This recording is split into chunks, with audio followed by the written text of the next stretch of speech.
quite sure if that went into the boundary line from the reaction.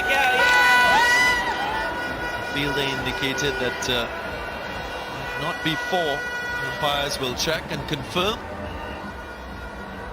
Yeah, he wouldn't be too sure, Shai Hope, because after he did this, he rolled and he wasn't looking at the ball, so he wouldn't be sure, but it clearly went onto the boundary rope, and so it's going to be a 4.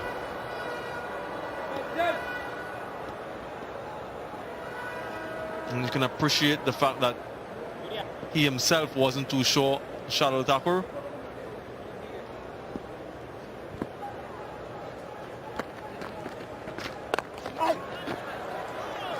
More runs from Shai Hope. Did mention Shai Hope with just 1 over.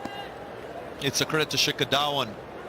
The very best of captains, they're able to assess their players' form and on-the-day form. He's been quite expensive throughout his career in terms of his runs per over conceded. But Shikhar Dhawan believes that his spinners should be given more weighting in the conditions here today. Not quite sure we'll see many more overs from Shai Hope.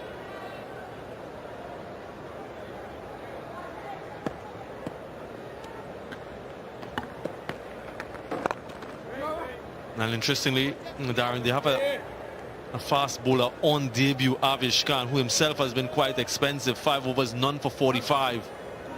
So if the West Indies can get themselves in a good position for that last 10, then somebody has to bowl.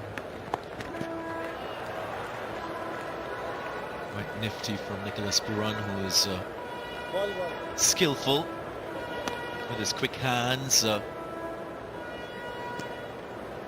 Maneuvers his bat beautifully. Pooran.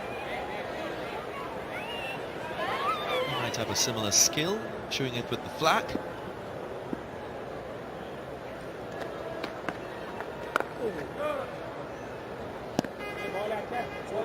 .29 gone, 157 for 3.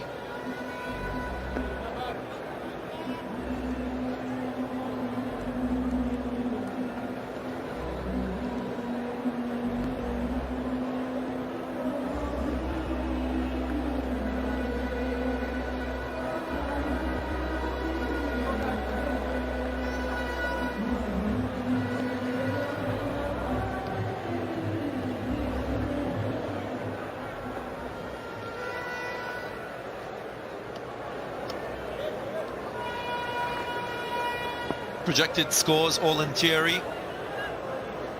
Conditions, the deterioration of the ball, fall of wickets will influence the outcome.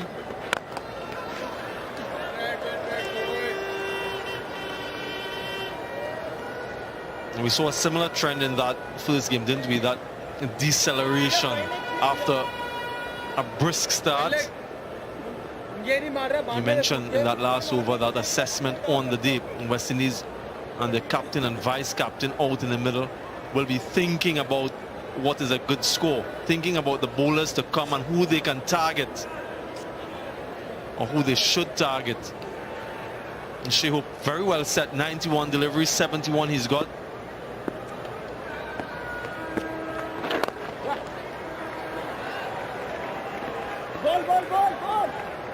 Great thing about Shai Hope, every time he bats in a one-day international, you can tell that he's organized in his mind as to what he wants to do. He bats with a century as the outcome, which is a good goal. Of course, he has to focus on the process of getting there. But I'd like to see many more of the West Indian batters have that type of approach, maybe with a higher strike rate.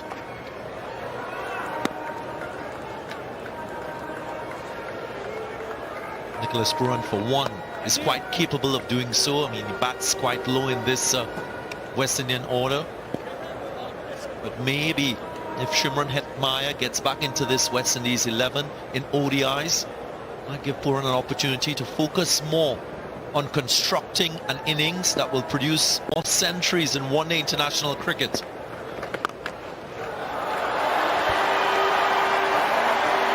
Another 4 for Shai Hope. Real purpose in his efforts to Yeah, they can't allow Huda to just bowl deliveries going for singles. When they get these types, they have to put it away, which is done quite well there. Shai Hope. Short. And skillfully played in the gap.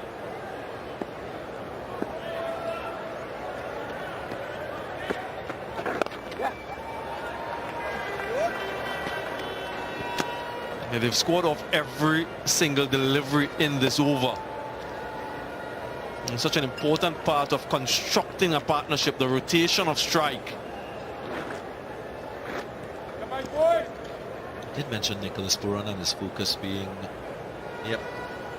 wanting to score runs, approaching his 50th one-day international. He's only got 100 in one-day internationals.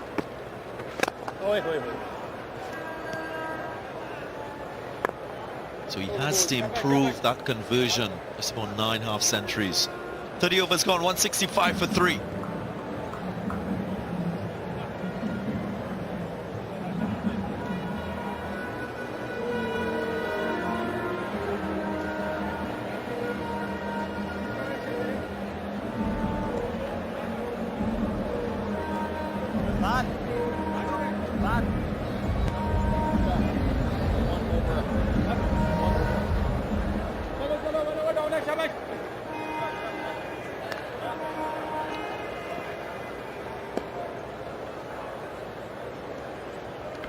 There's power and depth in this West Indian batting lineup. We saw that in the first one-day international. Great partnership between Shepherd and Akil Hussain.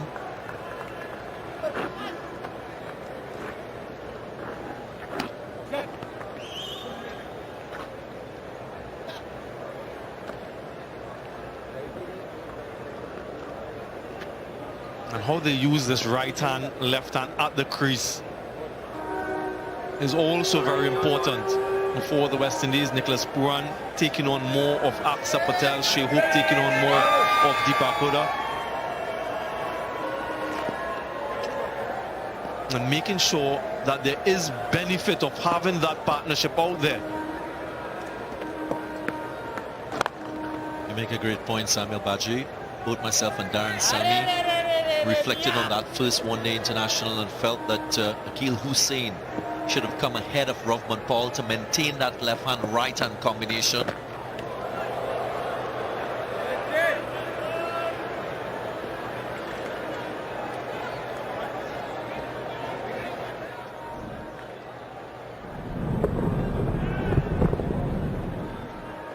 Minimal risks in playing that type of stroke, hitting with the turn. It's a shot he likes, Nicholas Pooran.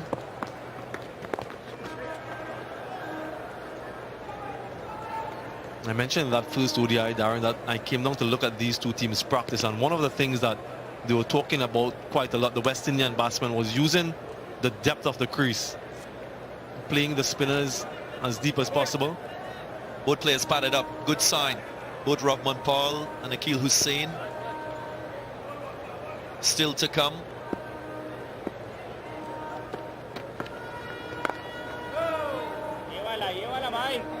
And the occasional use of the feet, which throws off any spinner, because they make adjustments in their lengths, and then you can manipulate and maneuver the ball in the gaps.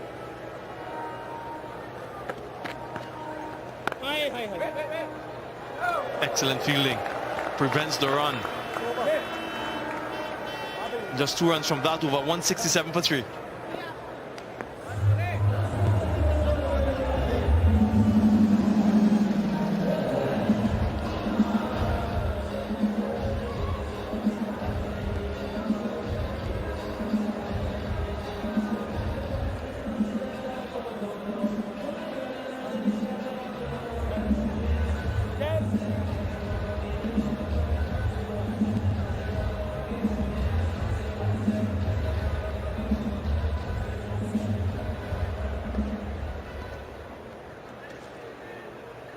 Mario Shepherd had 40 of 25 in the last game. Rovman Paul, he's had a low string of scores.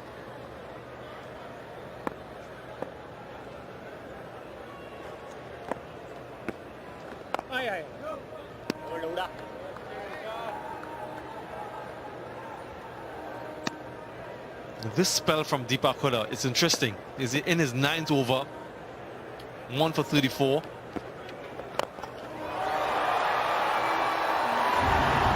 Glorious from the captain. You could sense that he was searching for a boundary, didn't get it in the last over, but achieves his goal on this occasion. And I was just going to say that you can't allow him to bowl 10 overs for under 50.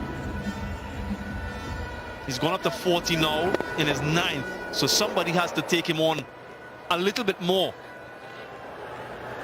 Nicholas Pooran, the left-hander, deciding to do that on that occasion.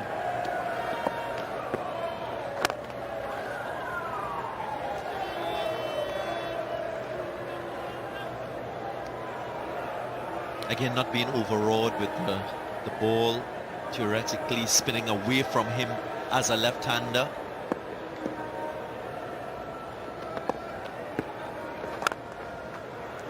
And that's because this pitch has played consistently in terms of bounce and turn.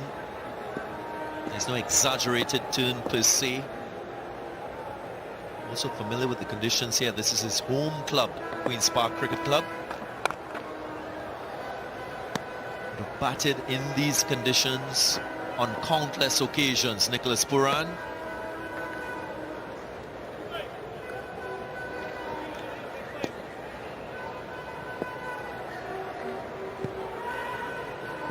Critical stage of the innings. These two, if they can bat straight into that last power play, it gives them a really good chance to explode at the end.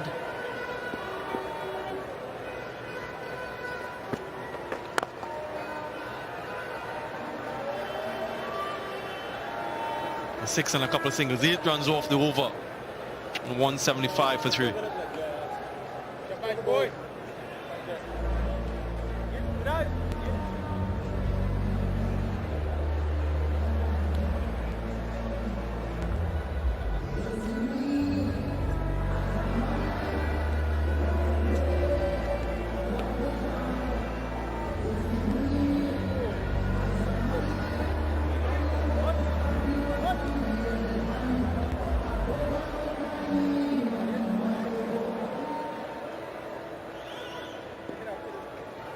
Robin Paul, he's impressed in T20Is. In one day international's last 10 innings, he's produced 214 runs at an average of 21.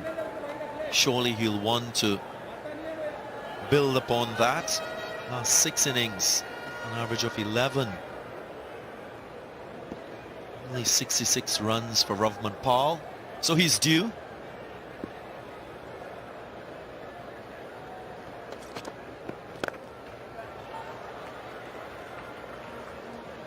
Shikhar Dhawan has called back into the attack his trump card, Yuzvendra Chahal, sensing that this partnership is blossoming quite well. 46 it's worth now. If Nicholas Pooran can be there anywhere up until the 45th over or so, West Indies can still target that 300-run mark. And Shai Hope will continue to do what he's doing.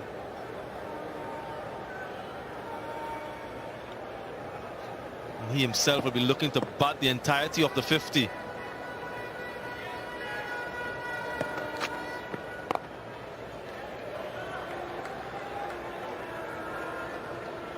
I tell you what, Nicholas Pooran will be thinking about managing risks against Yuzvendra Chahal.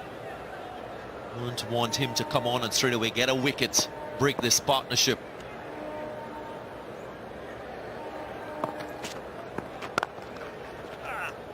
You can see a different intensity in the way Pooran is playing,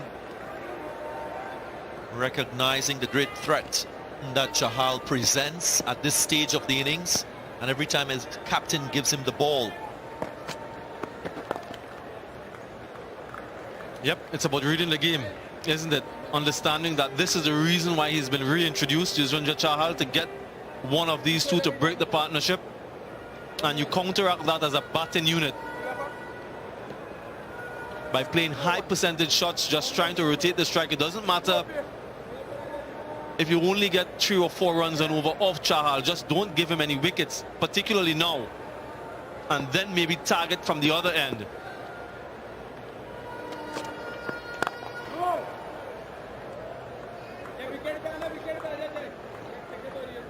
So you still look to hit the gaps, you still look to get the singles, but play your percentage shots.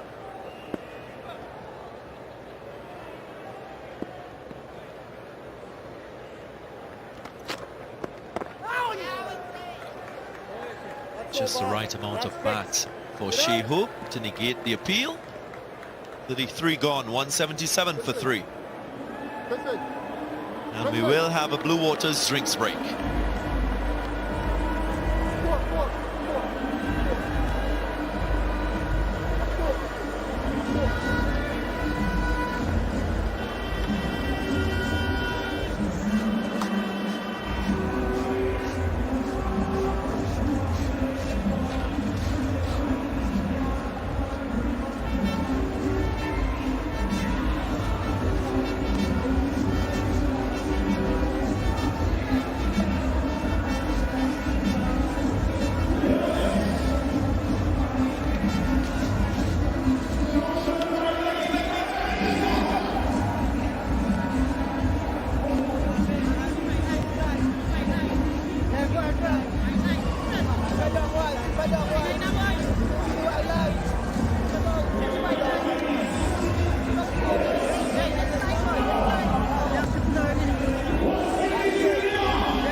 .177 for 3.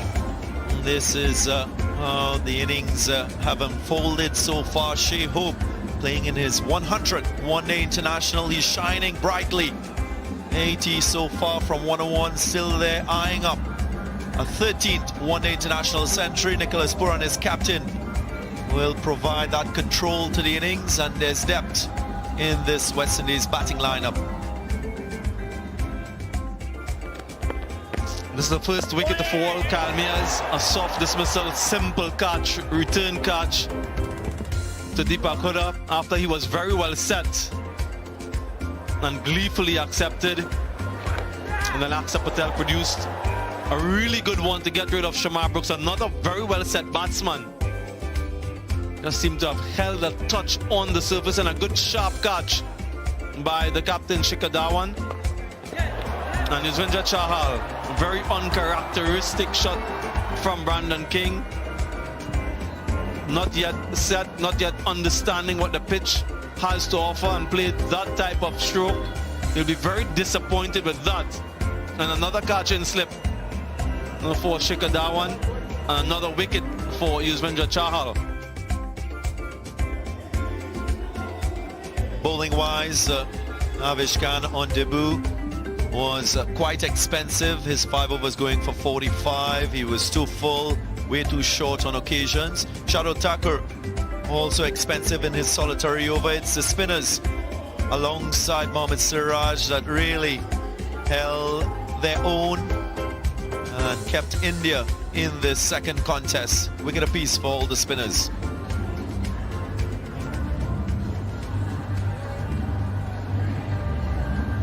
Back live as we get set for the remaining overs in this innings. Shikhar Dhawan will expect a similar effort from Mohammad Siraj, similar to what we saw in that first one-day international. Was the leading bowler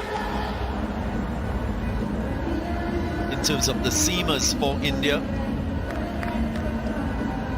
very much the same today.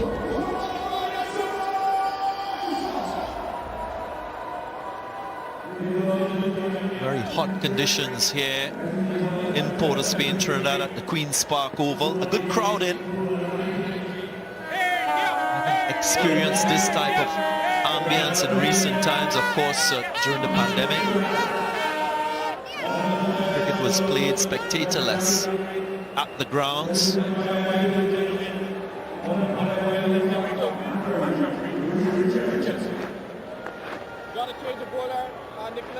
Another crucial phase of the innings, 17 overs remaining, 177 on the board. Siraj was quite good in his first spell.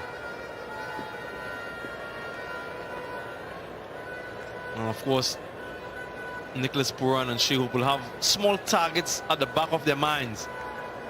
How many they want to be at in the next 2 or 3 overs, and then after 40, where they'll be ideally suited to launch for the last 10.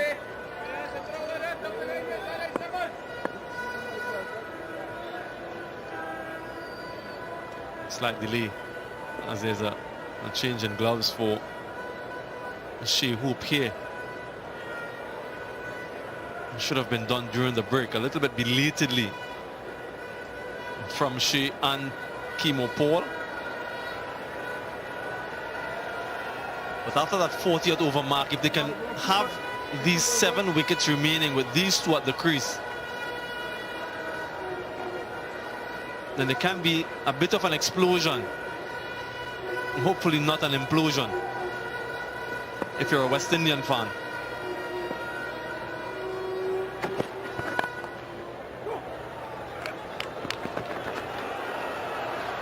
Beautiful running. Nicholas Pooran, always very intense when he comes to the crease. Built a reputation for himself in the shortest format of the game, for finishing the innings.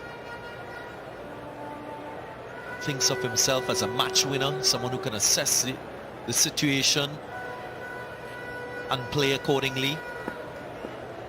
He has the self-confidence to play his shots as well.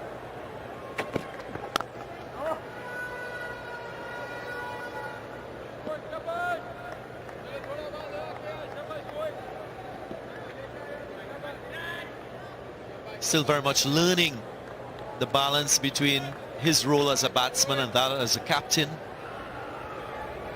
Taking over, of course, from Karen Pollard.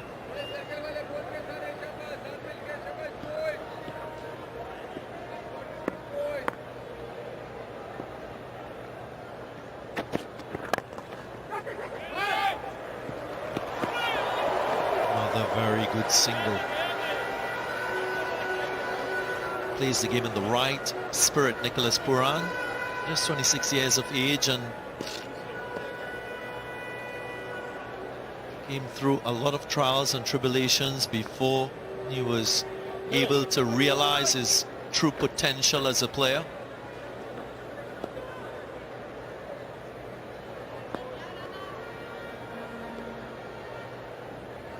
Of course, got into that accident which gave him the scare of his life.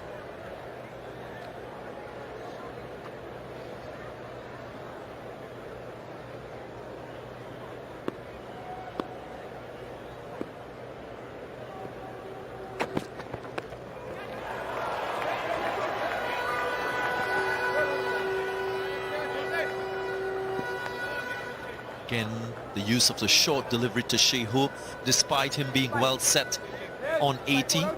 Now moving to 81. Still that urge to get Shai Hope out because they know he is the glue in this West Indian batting lineup. You get Shai Hope out, you expose another player to this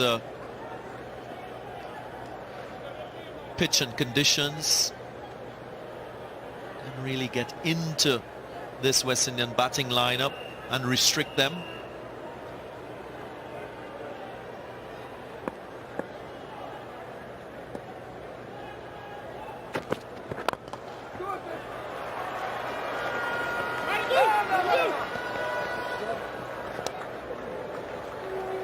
Mohamed Siraj brought back into the attack, got Nicholas Pooran in that first game at a very critical juncture, trying to go over mid-on, only as far as finding the fielder. And as is always the case, whenever Nicholas Pooran departs, it's a big blow to the West Indian batting cause.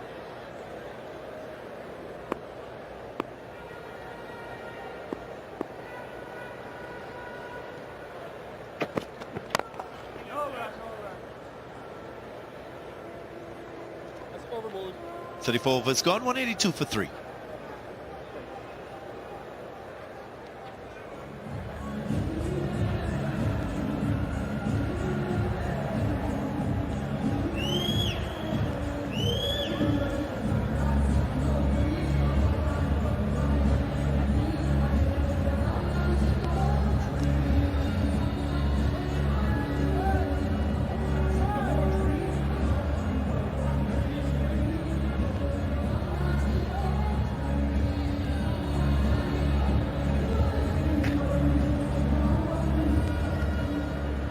Where will they finish? The West Indies batting first in this second one-day international. Make your pick. Chahal to continue.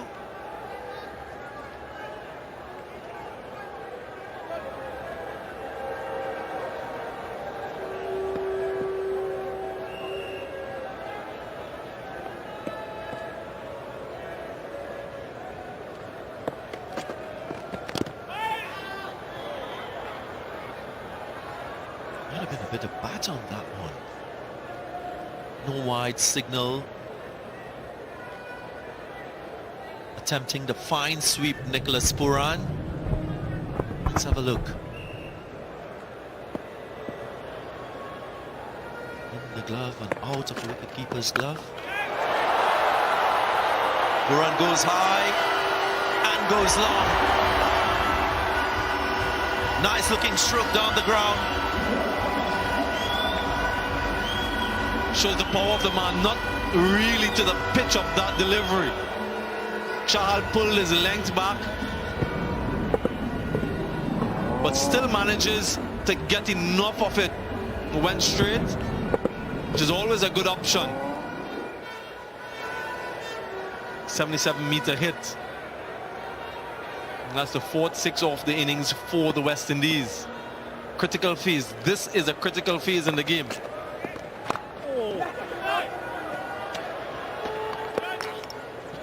Did speak about the threat that Chahal presents. Players like Nicholas Pooran, who can attack, as good a bowler as Chahal, puts a lot of pressure on the likes of Shikhar Dhawan, the fielding team, because he has to probably turn to another option. He has to start thinking about what contingencies he might want to use in the circumstances. That's if this attack continues.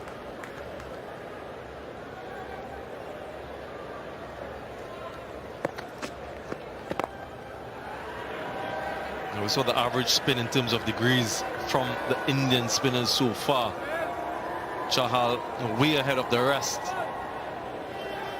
Seen 2 overs in this inning so far, DG, where there's been a boundary and 5 dot balls. A couple overs with a boundary and maybe 1 single. Whenever you get that boundary or that 6 in this case, you need to make it a 10-run over or a 9-run over. It gets it in the gap. So this will help. Read the googly, Nicholas Pooran. There was an intentional opening of the blade to squeeze it through that cover point region. Helps when you can read the variations of the fingers of the spinner. Back of the palm being shown. That's a sign that the wrong one is coming your way.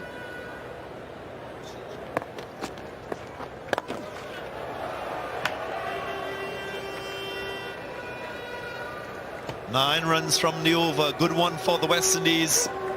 191 for 3.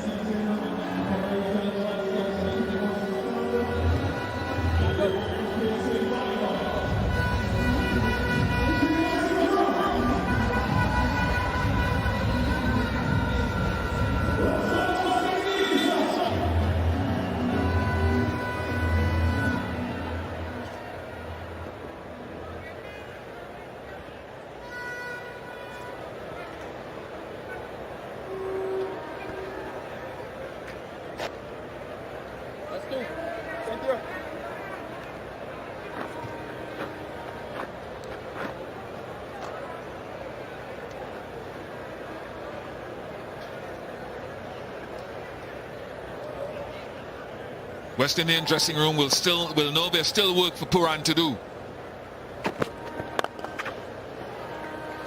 And the reason I'm saying that is that India are on the hunt for a breakthrough of 2 set batsmen before they enter the final 10 overs of this contest. Darren Sammy alongside me.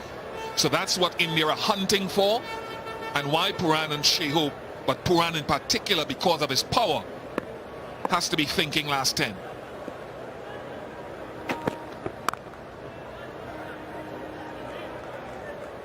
If they could just bat out or be there in the last 10 overs of the game, we know with Rovman Powell, Romario Shepherd, Akil Hussain, these are all guys that could score freely.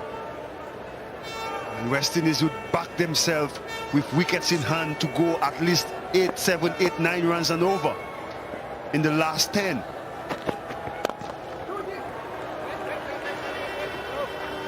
Especially that man Pooran, he could change the course of this match within 3, 4 overs.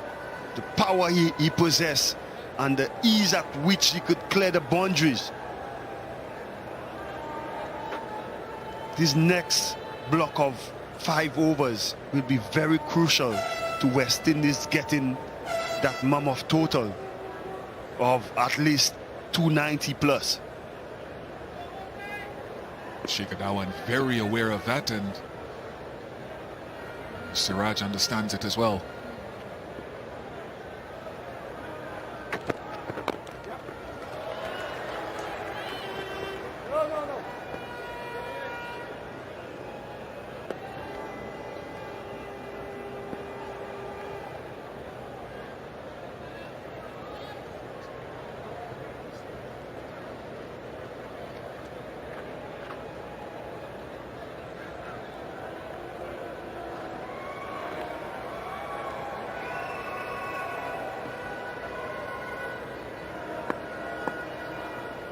On that short point.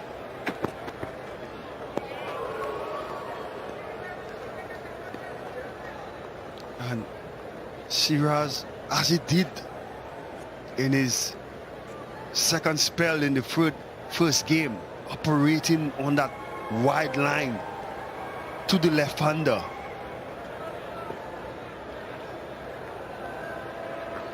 Obviously, the offside to the left-hander is the bigger end of the boundary.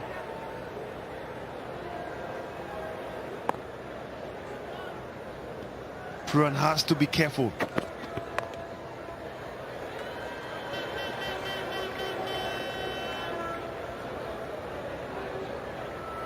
.194 for 3.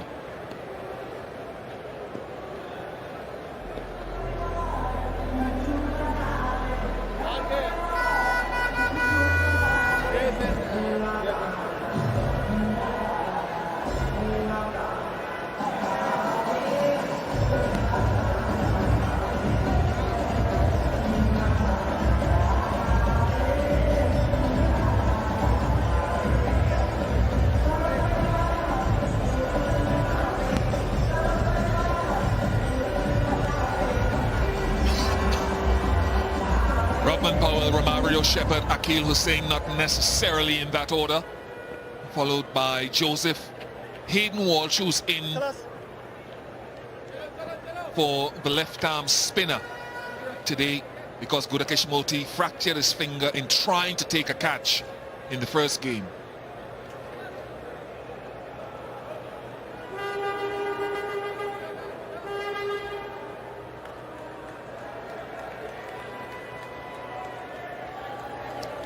Possibly looking at another 2 overs from Chahal here at worst.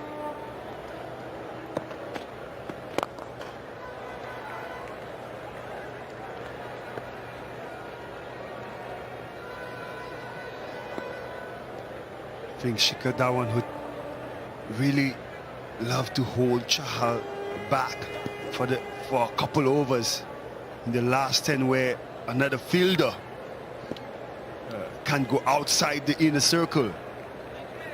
The likes of Powell, Mario Shepherd, the extra protection would be good for the leg spinner. Dhawan wants that wicket before the last 10 overs, and every time he's brought on Shahal, it's been to get wickets. You see, he's put in a slip, even though Shai Hope has been batting from ball 1. Good hand on that from Shardul Thakur. Characteristic that Shardul has also only bowled a solitary over.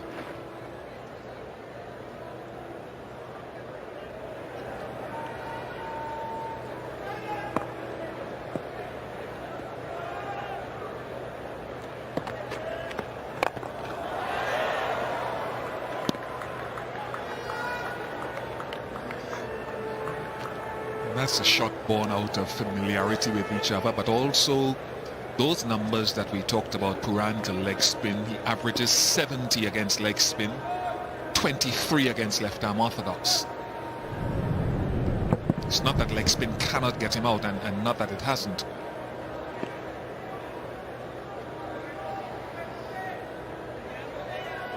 Offside field, watch for that slow loopy one outside the off stump.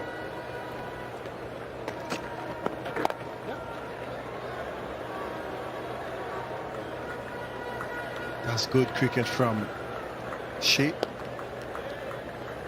especially knowing all what you just spoke of. Nicholas Pooran, when facing leg spin, try to give him most of the strike.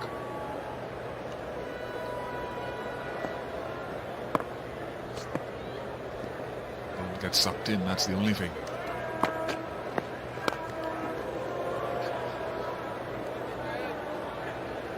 Because he backs himself, he will tell you, once it's in my zone, that's my matchup. That's what the modern player would say. This is my matchup. You can see Chahal looking into the footmarks. Big side, leg side, remember. Slow, loopy outside the off stump.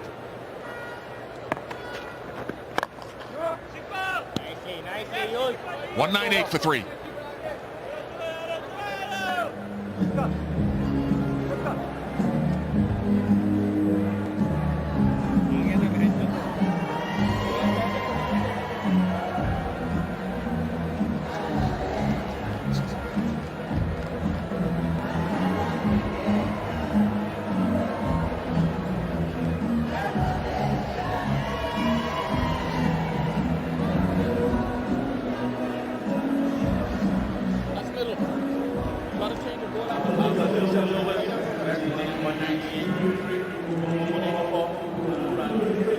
Partnership of 68 so far between Hope and Pooran.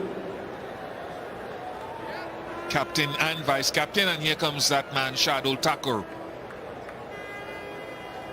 Only a solitary over so far, but again, always beware of his ability to create an opportunity.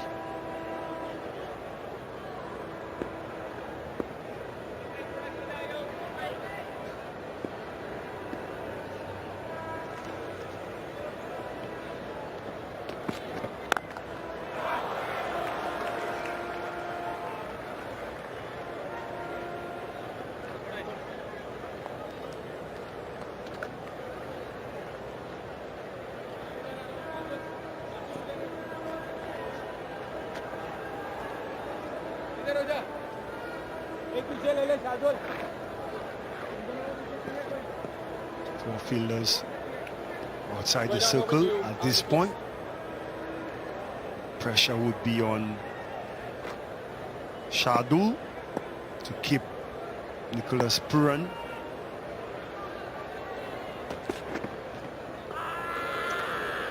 Just play and miss. It seems like the West Indies batters, you know, every time Shardul come to bowl is to put pressure on him. You could see just operating. Oh, it's a no ball. That's not what you want to do when Nicholas Pooran is on strike.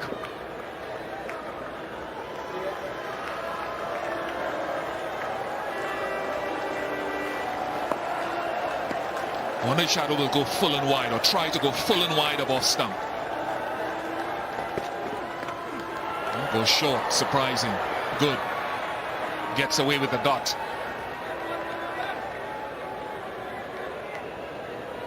.200 comes up for the West Indies, Darren, and Shai Hope has gone to his second highest score in ODIs at home. Only previous score higher was 110, which is his only ODI 100 at home against Sri Lanka last year.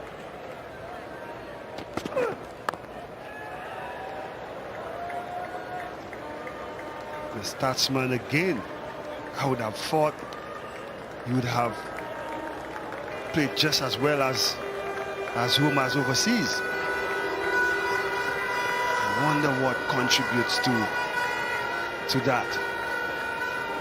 Shai averages 60 and more away from the Caribbean, over 60 average away from the Caribbean, and before this game 32 in the Caribbean, so almost, well, just half of his overseas average here.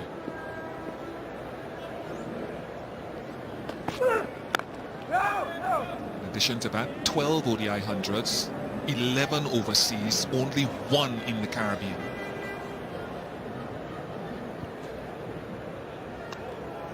Clearly, he rather plays overseas. Well, today he could add 100 number 2 to put West Indies in a good position once these two bat through to at least 43rd over.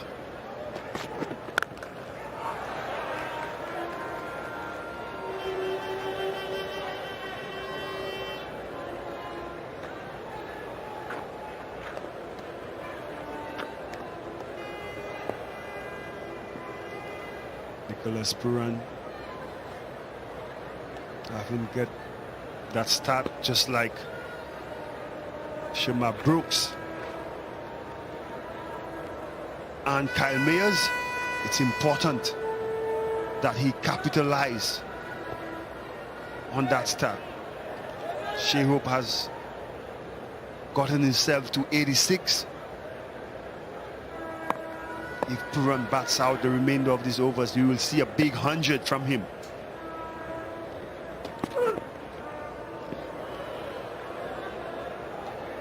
Only 3, in fact 4 off the over. 202 for 3.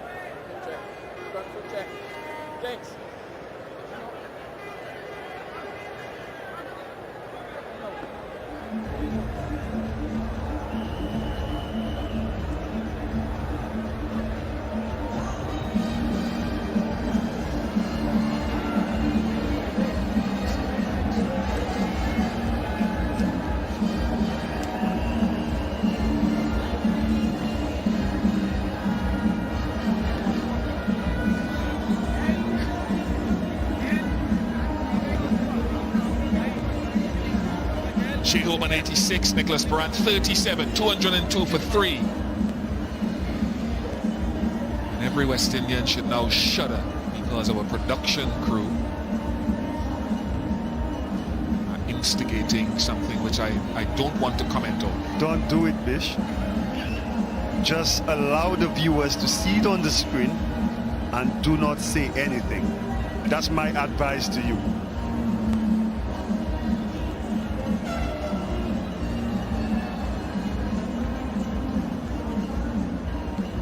Tempted?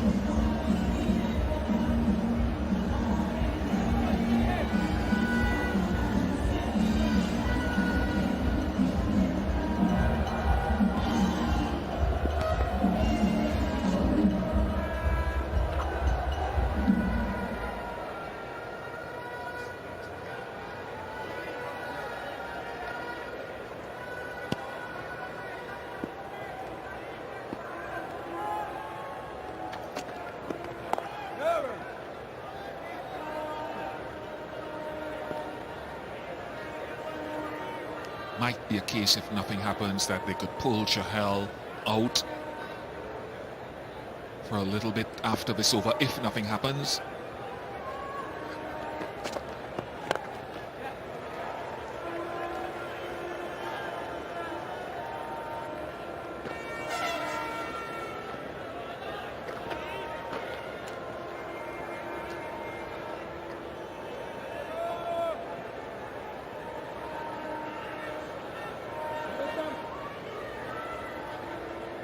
Pooran taking the guard to middle stump, trying to cover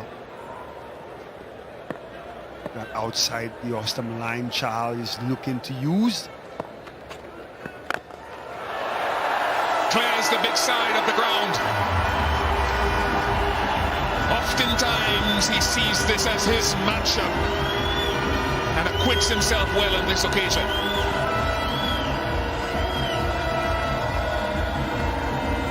He's using his feet and backing himself to clear the boundary. We all know he favors leg spin. Resting his captain, helps himself to another 6. And his local supporters, they are happy. Imagine if he gets going, the squints back over will be so noisy.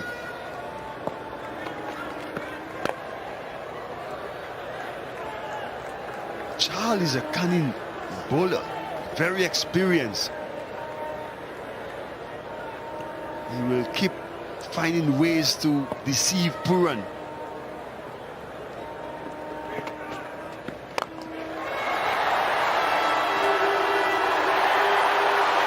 Six more. 6 more.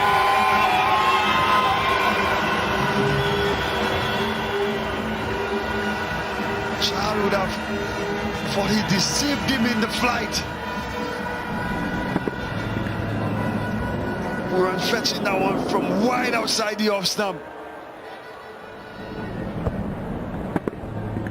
And just hitting this one over, long off. For a minute. He closed out the over there. He closed out. You could tell with that shot there he wanted to close out the over. So it's another half century for the West Indies captain. His second of this season here in the Caribbean. 216 for 3.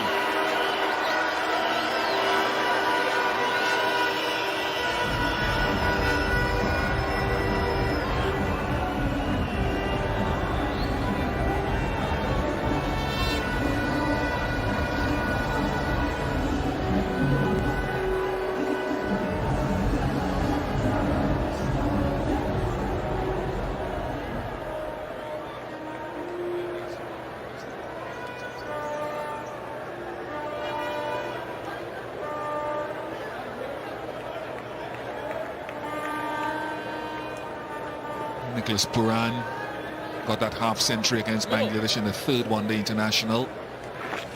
Century in front of his home crowd and his club facility.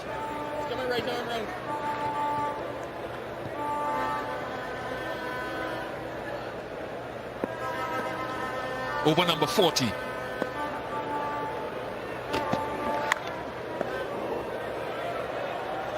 Tucker again on that wide line. 10th half century in ODIs for Nicholas Pooran.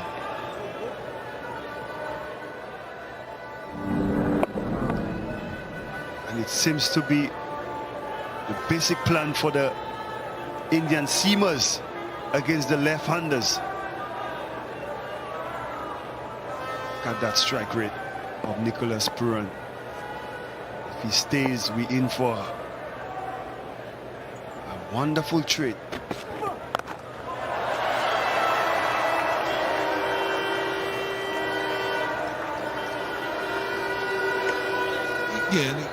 Yeah, he's done a job, Nicholas Pooran, but he has now, because the strike rate is only 82 in comparison to what he usually does, he will look now to say, okay, I've got a 50, but my strike rate is 82, so I need to build that up if I'm allowed to before I depart. Maybe get it into the 90s or even beyond. That will be the ideal for him. Whether India allow it, time will tell.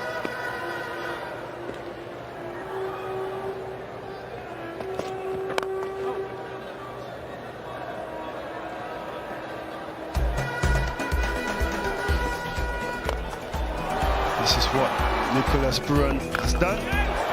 Get himself up to 50 for maximums.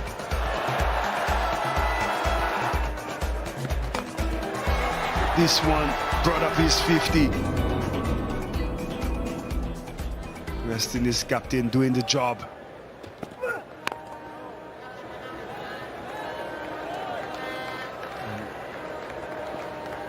This is where you would hope that Shai accelerates. He's been there. I see what you did there.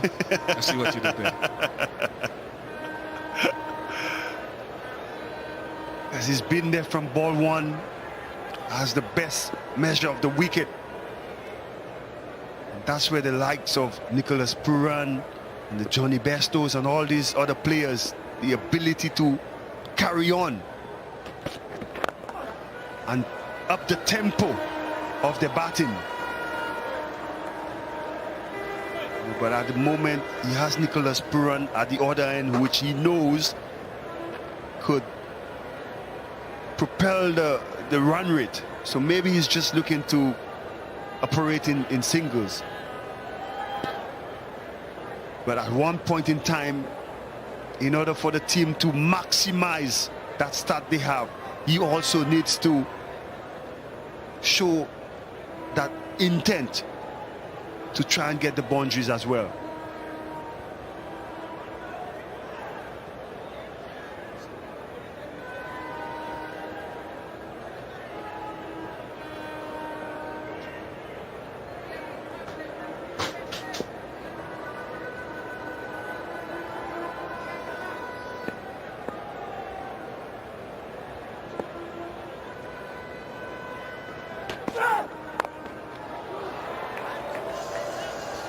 Lucky to get away with that, Sharul Thakur, with 2 men short behind point. 2:18 for 3.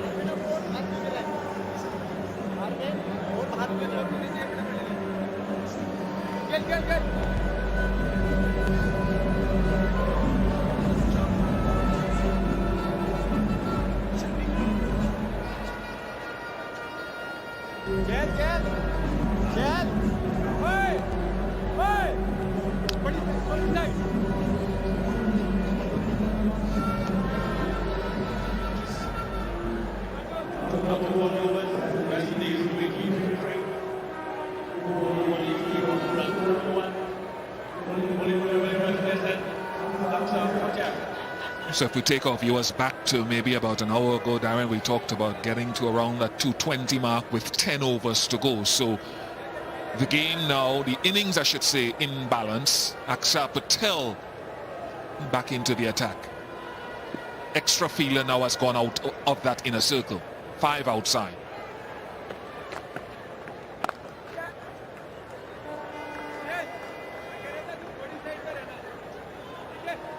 It would be interesting to see how Pooran takes on this point of the game. Do you go early in the first 10 overs, last 10 overs? Or do you still tick it around, knowing that you have Rovman Powell and Romario Shepherd in the shade, some cushion? He's seeing the ball well.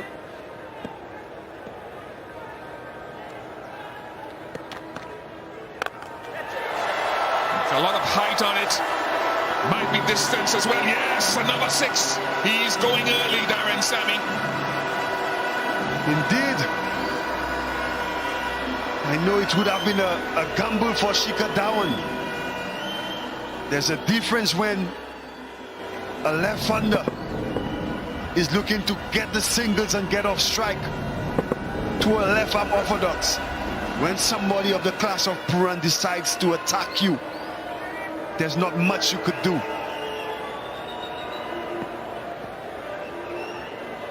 Early boundary. As Akshar Patel approaches, does he go into his legs or wide of off stump? Yeah, he keeps it much closer to him. And also that's good cricket from Nicholas Pooran. Got the 6, get off strike. He's thinking, I got to bat deep. I got to take this partnership. Keep Powell and Co probably with 6 overs left, where they could come in and just be free. And we've seen how Powell bats in T20 cricket. Or why not bat all the overs? If he does that, West Indies will get that 80, 90 runs that we used to do back then in the last 10 overs. I think Shai Hope has to. Run rate his strike rate is dropping. So I'm not saying be stupid, but I think he's got to try to tick on a little bit more now.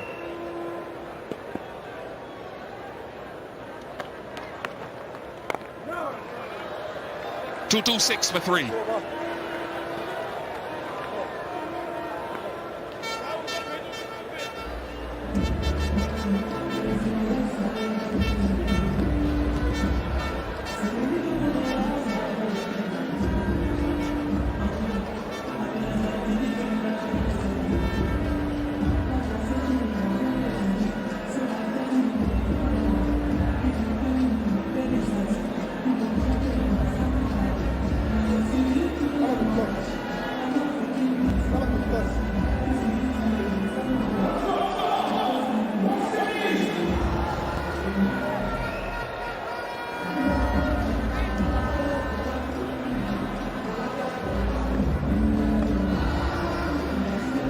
Partnerships for the West Indies. 65, 62, and this one 96 from 110 really stands out. And the West Indies in a good position after 41.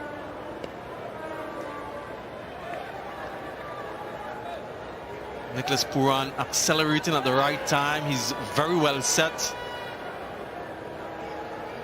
Shai Hope sort of decelerated in the back half of his innings, very close to that landmark in his 100th one-day international.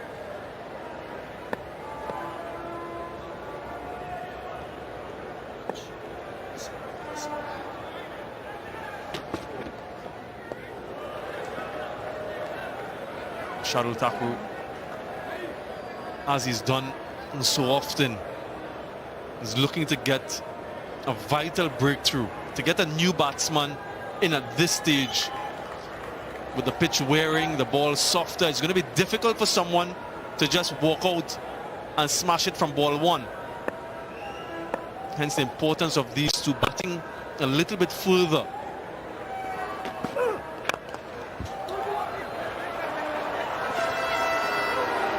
Still pushing Nicholas Pooran. Again, what's impressive about his innings is that ability to hit sixes. 5 sixes so far for the West Indian captain. He's a small man, short man, but he packs a punch. What an asset that he has as a batsman in the white ball format. And he hasn't played Test match cricket.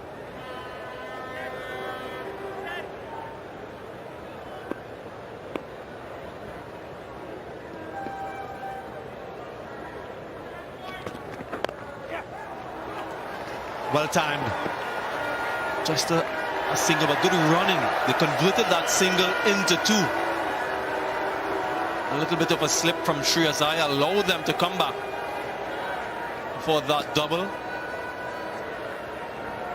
Moves into the 90s now. Shai Hope, the partnership 99.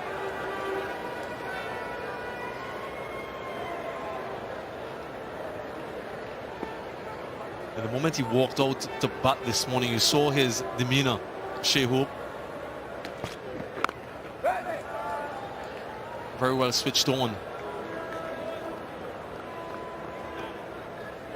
And at the end of the game, we'll be better able to determine how well he's actually paced this innings. 120 deliveries he's faced for his 91.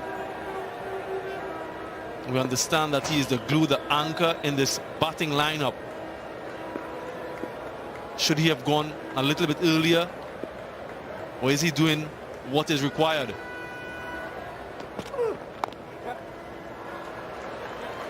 Time will tell when India bat.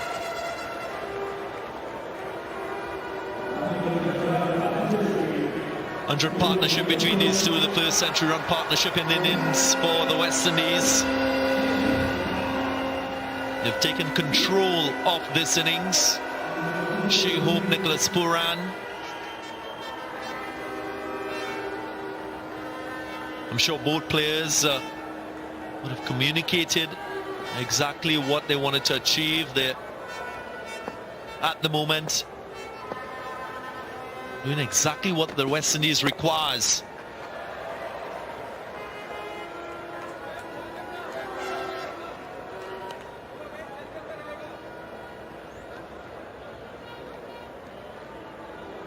.231 for 3.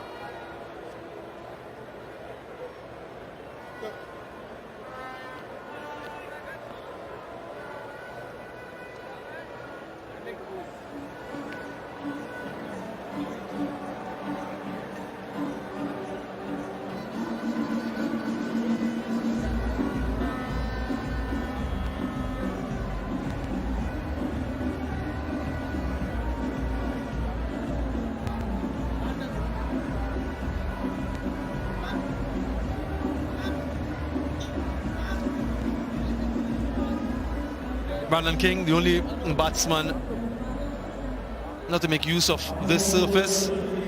All the others getting really good starts. In this partnership, 101. Bowling for India, the spinners, the 3 spinners, picking a wicket each. Nothing yet for the seamers. Remember, one of those seamers is on debut, Avesh Khan, and he is now reintroduced into the attack from the Jerry Gomez media center end. We'll be running into a well-set Nicholas Pooran.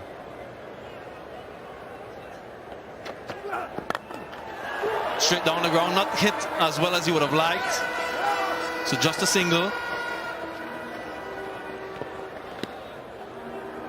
He was aiming squarer, Nicholas Pooran.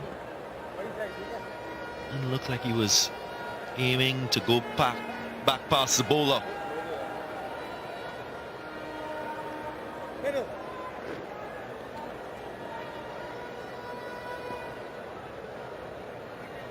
Again, the search for an early boundary in the over.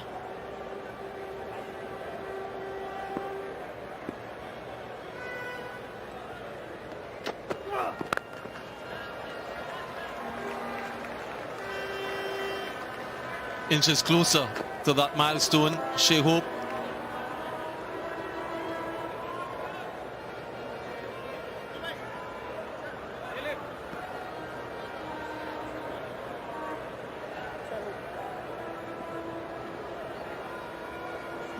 Change of angle for Avesh Khan, goes round the wicket now.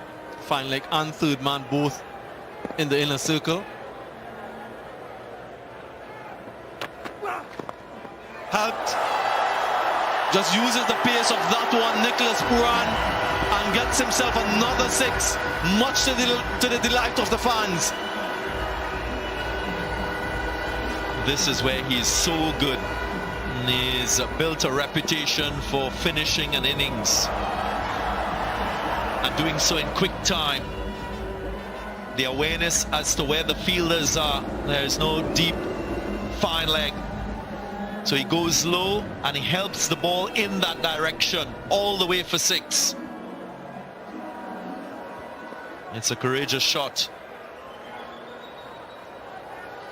They're just using the angle and the pace from Avesh Khan. Same field.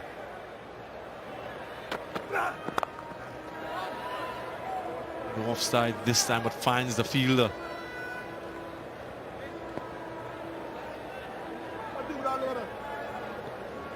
Nicholas Pooran comfortable with that role of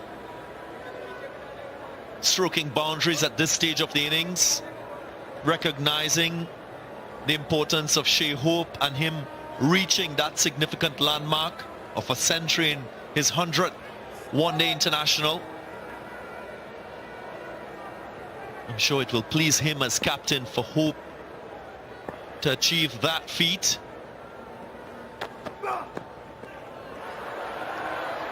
Good slow bouncer from Avesh Khan. made the adjustment in the field prior to that delivery, sent the fine leg back in the boundary, but into the surface slow ball.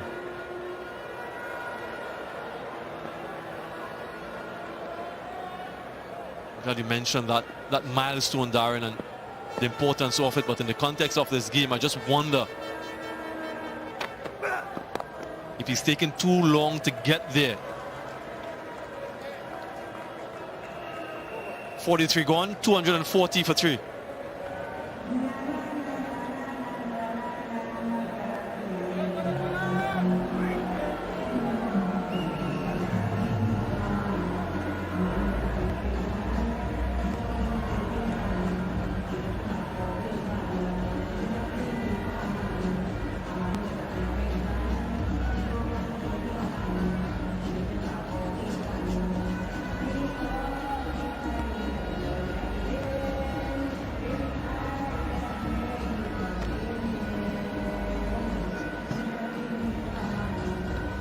Few expensive overs throughout the course of this innings from India, and not the wickets at regular intervals, which means that the West Indies are very well poised at 240 for 3, 7 overs remaining.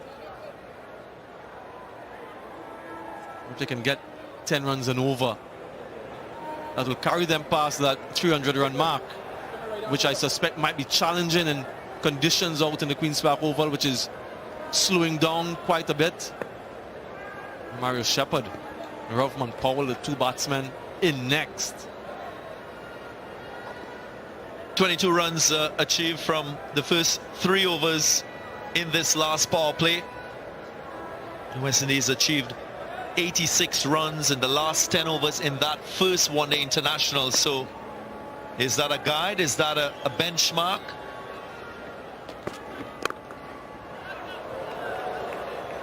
India, on the other hand, in their last 5 in the first one-day international, just got a run a ball, 60 runs. So I'm sure Nicholas Pooran will try to get beyond that run a ball in this phase of the innings. At minimum, will require 1 boundary per over.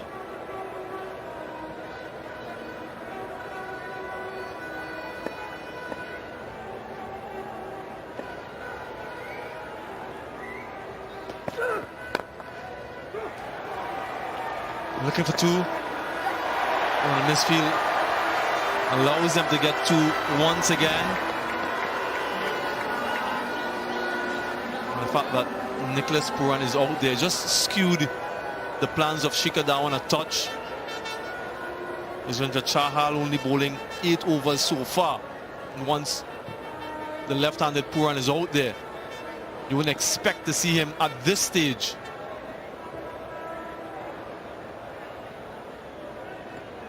Spoken about the inexperience of this Indian bowling attack in international cricket. Did well in the first game under pressure. Under pressure here again.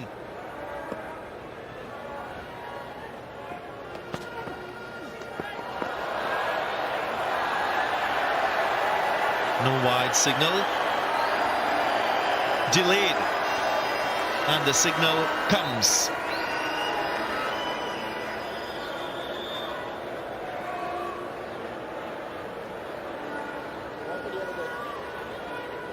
Just to continue on that point you're making about Nicholas Pooran and his impact out in the middle. What he's done, he's pushed Yuzvendra Chahal from being reintroduced, still with 2 overs remaining. Shikhar Dhawan is reluctant to continue. In the gap, just made that shot by moving across to the offside, Nicholas Pooran, and got enough bat on it. This is excellent batting.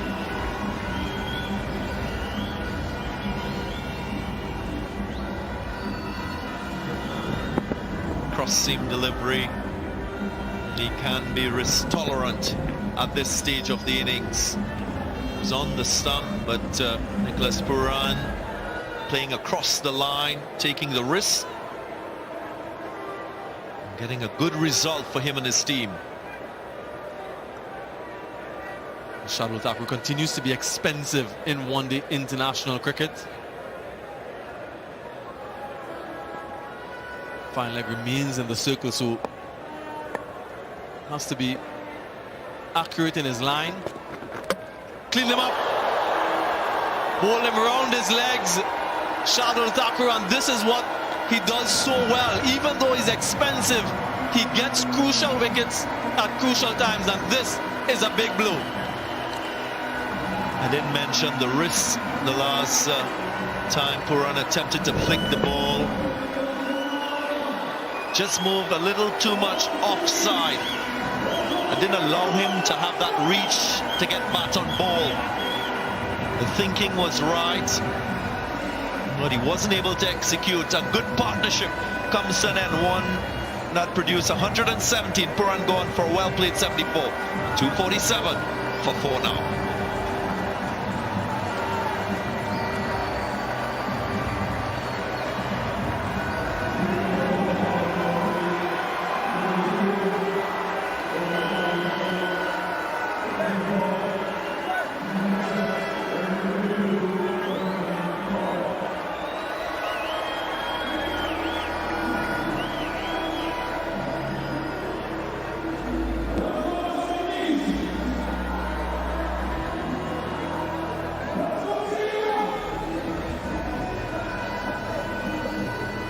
New batsman for the West Indies, Rovman Powell.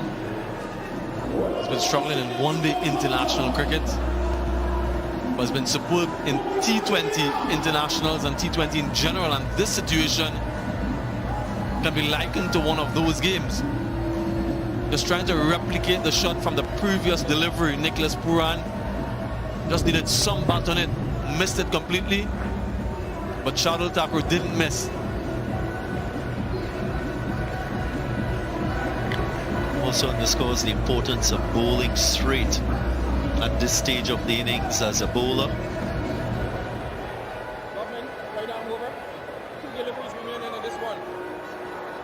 Very unlike Mohammad Siraj. Doesn't rely solely on his Yorkers at this stage, Shai Hope.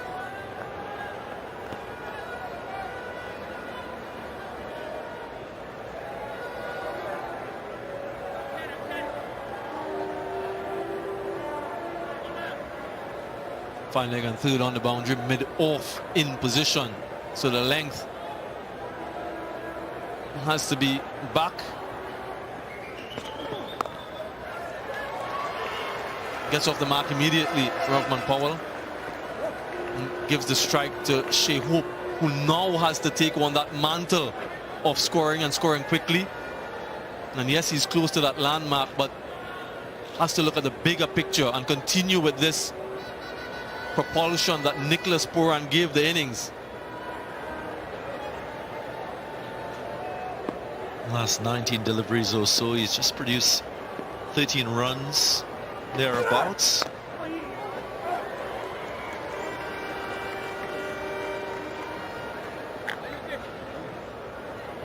.249 for 4.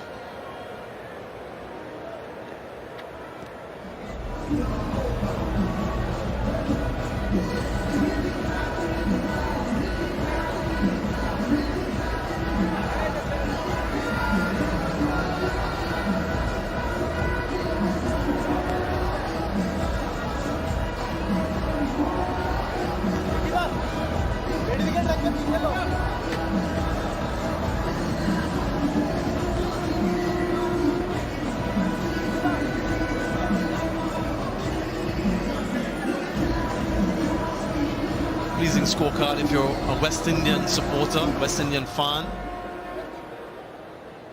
From a batting standpoint. And just as we suspected, the reintroduction of this man, Yuzvendra Chahal, two right-handers at the crease. Nicholas Pooran has now departed, so Shikhar Dhawan has that luxury.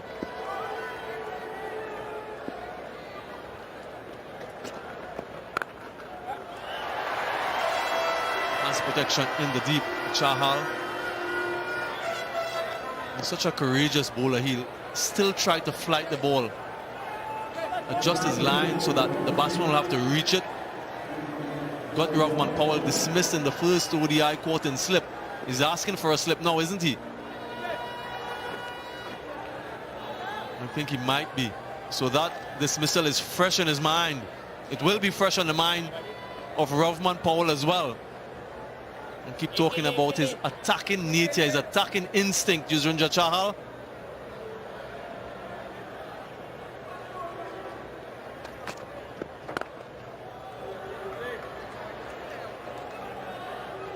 Just wait for that flighted delivery wide off, outside the off stump. He'll set it up. Gone straight. First up to Rovman Powell.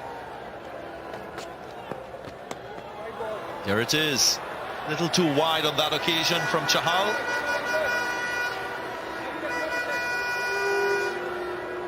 Might be worthwhile for Rovman Powell to bat with an off-stump guard. Just get a little bit closer.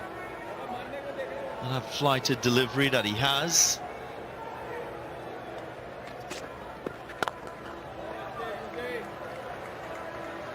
Yeah, at worst, should get the strike back to Shai Hope. Minimize the dot deliveries. Not many remaining in the innings.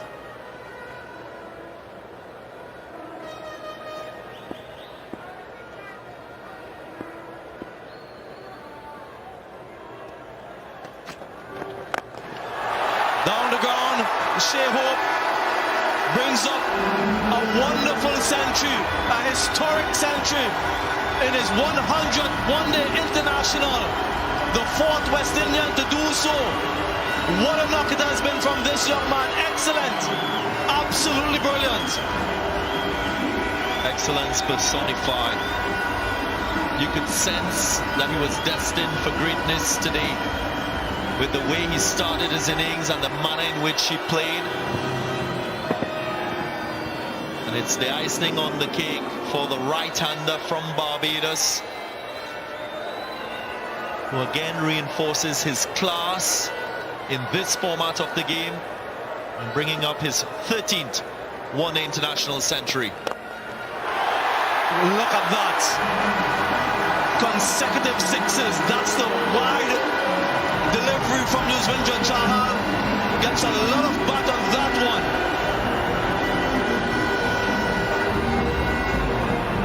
Again, showing his skill.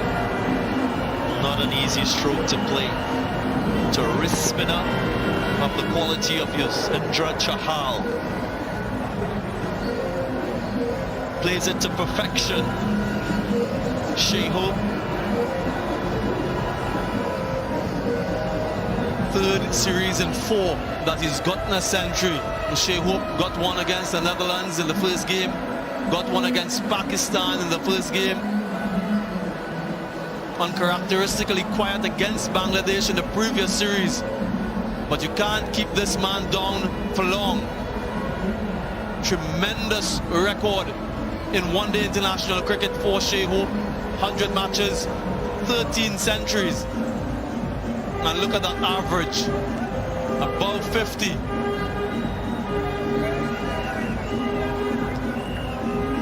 Joins a decorated list of players to score a century on the 100th one-day international played. Gordon Greenwich, also of Barbados, first West Indian to do so, to be followed by Christopher Henry Gale and Ramnaresh Sawan. And now Shai Hope joins that list. Shikhar Dhawan, as was mentioned earlier, the first Indian to do so.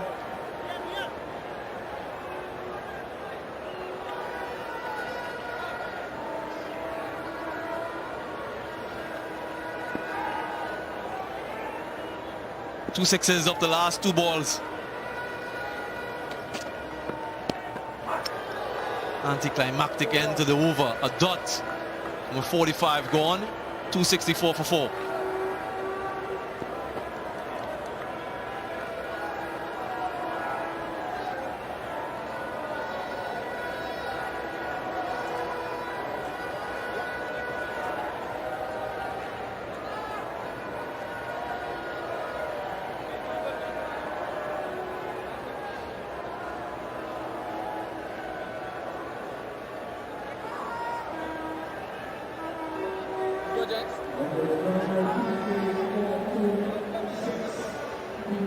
Unbeaten 107 from Shai Hope. The highest score in your 100th. Won the international 132 from Chris Gale, unbeaten. And Shai Hope has a real possibility of going past that and owning another record. Mohammad Siraj back into the attack.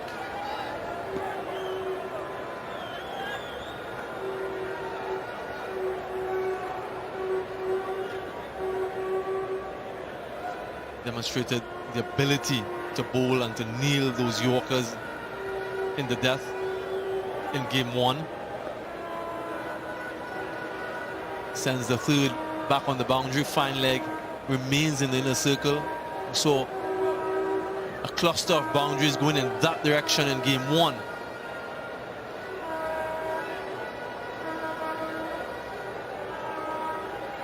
Rahman Powell new to the crease, just the 3 deliveries for him. It's difficult. It's a difficult surface to come and blast from ball 1. They've made another adjustment and field. Fine leg goes back.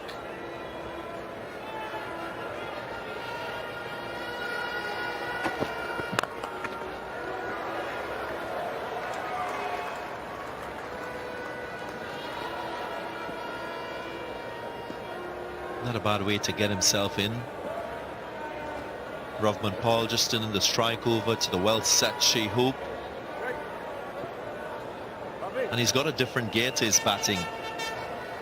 No debate about that. He has his process and method of scoring runs consistently. And that to me is first priority for the West Indies.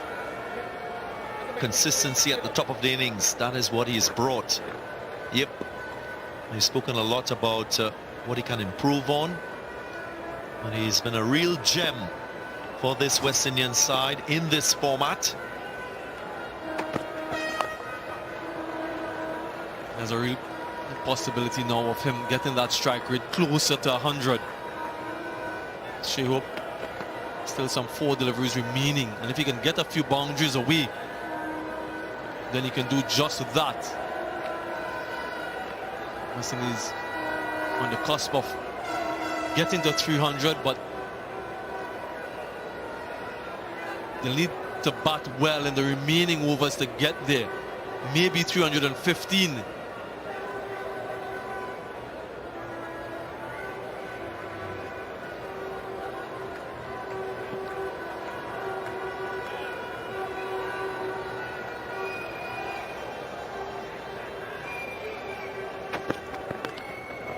That's down the leg side, wayward from Mohammad Siraj. Gets some bunt on it. Rahman Powell enough to get the boundary. A neat little flick. Mohammad Siraj attempting the Yorker, going full and wide down the leg side. The execution wasn't right, but the thinking was good on that occasion.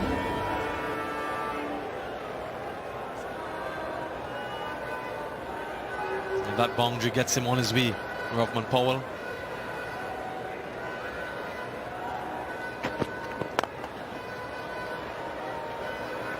And that's a line that he would be looking to attack. Has 4 boundary riders on the leg side. Mohammad Siraj long on, deep mid wicket, deep backward square, fine leg. Of course, Rahman Powell will also be hitting towards the bigger half of the ground. Something that Shikhar Dhawan spoke of.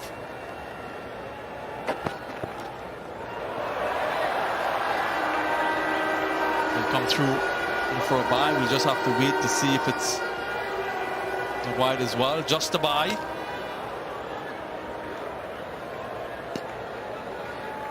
Strategy being built on the dimensions of the ground here at the Queen's Park Oval. Something that we witness in the modern game, especially in white ball cricket.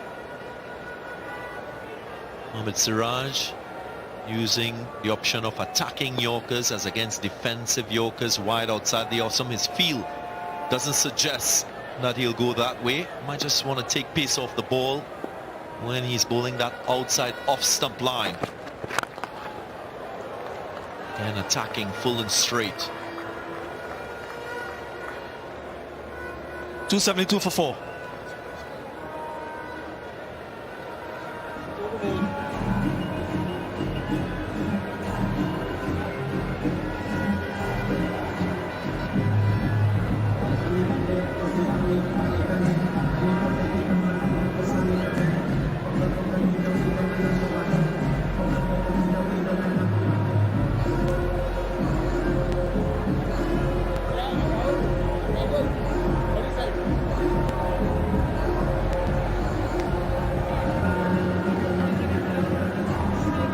Overs remaining. West Indies, their captain Nicholas Pooran won the toss earlier today and decided that he wanted to take first strike, and so far his batsmen have responded.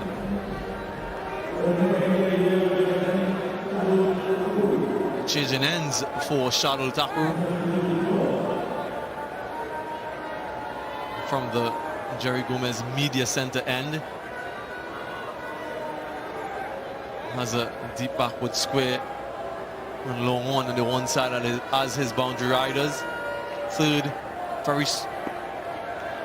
wide third, sweeper and long off. And with the bigger half being offside, that should be the line from Thakur.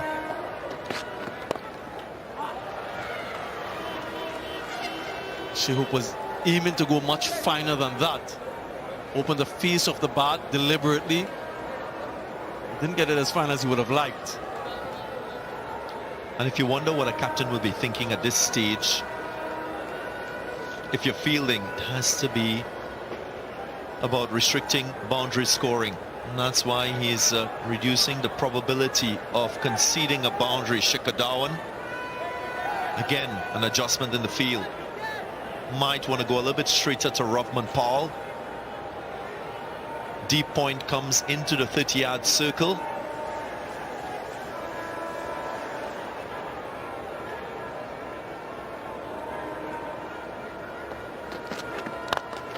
Down the ground.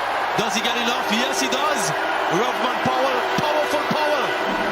Pummels that one down the ground. Not the length you want to be bowling at this stage of the innings. And with pace on the ball, makes it easier for Rovman Powell to swing through the line. He is very, very powerful. Powell power. That has prompted an adjustment in the field. A deep backward square in the inner circle. Deep point in position outside off stump line. That certainly saved 4. That was again powerfully struck. But too straight from Powell, if anything, too straight. It saved Joel Wilson as well. I'd love to see the reaction of umpire Joel Wilson. We might see the funny side of it, but he was in danger of being struck by that ball. Rovman Powell might just predict that line and get closer to off stump. Based on this field, yeah, he does. He goes outside off stump. The bowler goes even wider. Signal a wide. Good work again from Sanju Samson, the wicketkeeper, saving a few runs for his team. And Shikhar knows that Shardul Thakur is not as accurate as Mohammad Siraj, so he's giving a little more balance to his field setting, so he has a few more options than Mohammad Siraj. Shardul Thakur.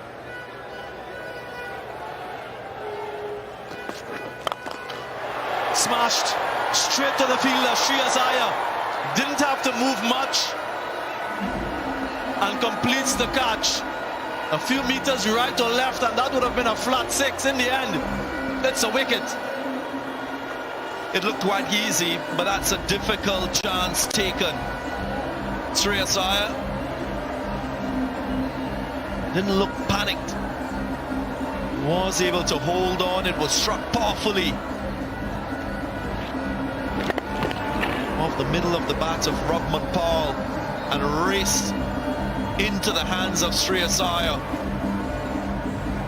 Fielding again, excellence in the field on show. Powell goes for 13, 280 for 5.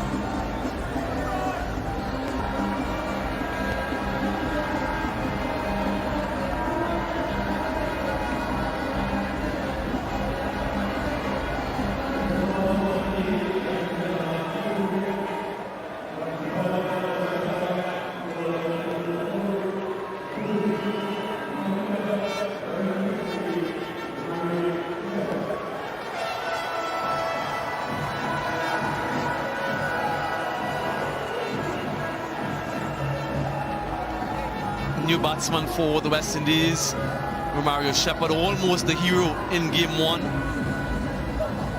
Wonderful striking from him to almost take West Indies over the line. This was traveling at knots. Couldn't get the elevation that he was looking for because of the length of the delivery, and so allowed Shreyas Iyer to take the catch and just silencing the crowd.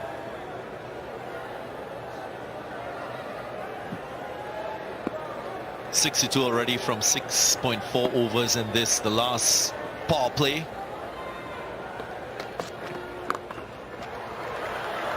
Well, that will be 4. Did really well there. Romario Shepherd had to wait. It was a slow delivery. And even though it's the first ball that he's faced, delayed the stroke to get it in the gap. Seems as though he's just continuing his innings from the last one-day international. Shepherd, 40 from 25 in that first game. An unbeaten innings, and straight away he gets a 4.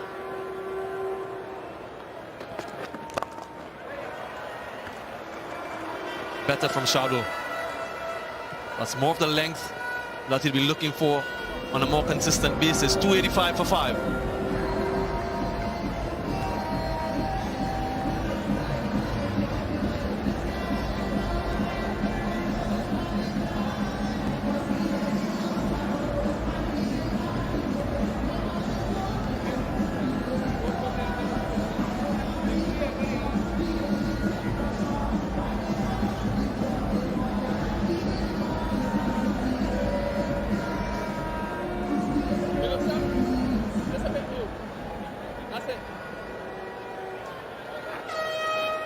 Final 3 overs remaining, 285 for 5.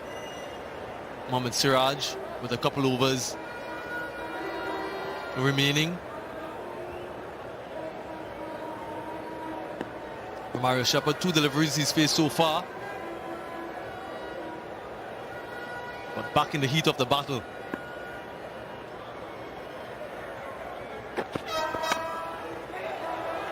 Doesn't get the gap, gets the single. Darren, what do you make of this score at this stage, and where would West Indies like to be? Certainly a good score, a good position for the West Indies to go beyond 300. Remember, India got 308 in that first one-day international, so you want to try to get an unassailable total batting first. No scoreboard pressure this time for the West Indies.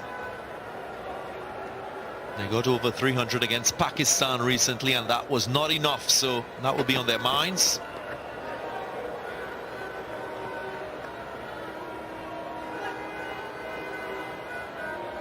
And one of the few occasions that they batted through the entirety of their 50 overs batting first, or something that Nicholas Pooran and coach Phil Simmons have spoken a lot about.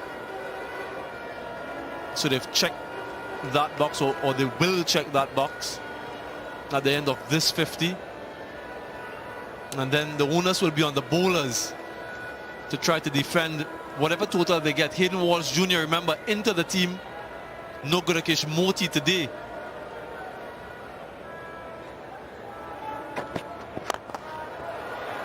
Does he find the gap?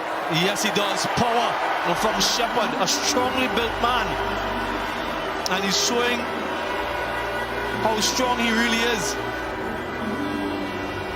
Indeed, Guyanese power. Young all-rounder. Every opportunity he's gotten, he's impressed. Of course, brought into the side as a replacement for Jason Holder and making his mark making his mark in this series.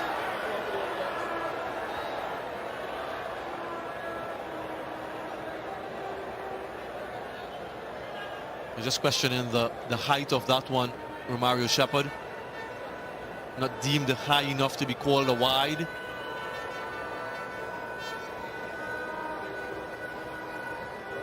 One of the things that he can do or should do, Romario Shepherd, is also glean from what these bowlers are doing in this phase and see what's successful. Just like that. So when he's given the opportunity, he'll have an idea of what he can utilize. Mohammad Siraj changing his initial plan. Saw that front leg from Romario Shepherd being cleared. Didn't go straight, went wide of the off stump. That's brilliant from the Indian right-hand pacer. That's no easy feat to do whilst you're in your run-up phase of your particular delivery. In the gap once again. We'll get a couple.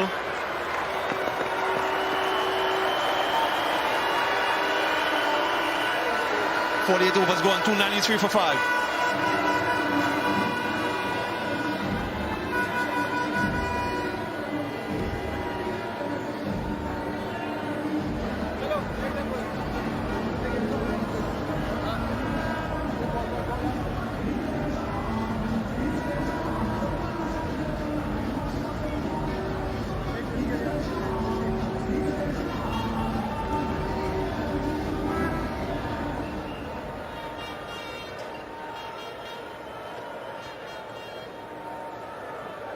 Everyone getting into double figures apart from Brandon King. Triple figures for Shai Hope. 1-1-1. Not out. Just over Shikhar Dhawan. Full delivery from Thakur.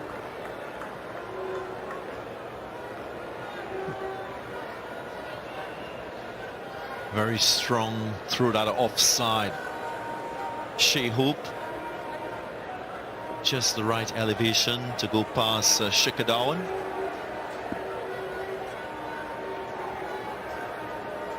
Romario Shepherd favors the onside.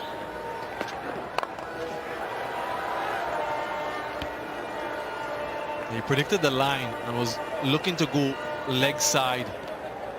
But again, the length doesn't allow him to get any sort of elevation. So 2 good balls in the over so far. Where can they find a possible boundary, the West Indies? What will Shai Hope be thinking? He's looking behind square on the leg side. There's a short third, very fine, and a deep point. So there's a possibility there as well.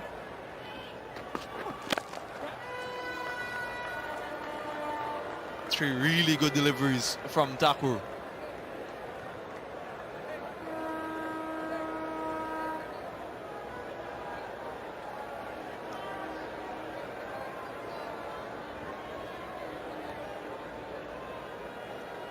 Shepherd must also give himself the option of hitting offside. You don't want to be one-dimensional in your approach to run scoring at this stage of the innings. Sure, Thakur is going to go outside the off stump with his line or straight. Nope, goes straight. Saw that shimmy offside. Did he get home? We will have to check. Umpire Joel Wilson goes upstairs.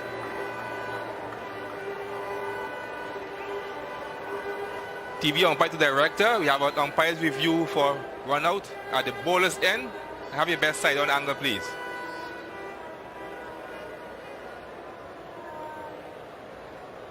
Keep rolling, ball is in hands. Keep rolling. Batter short of the ground. Keep rolling. Keep rolling. Wicket is broken. Batter's on the line. You have another angle. Can I see a front on? Not want to see the bails were completely removed from the groove. Okay, waiting for a front on or a split screen.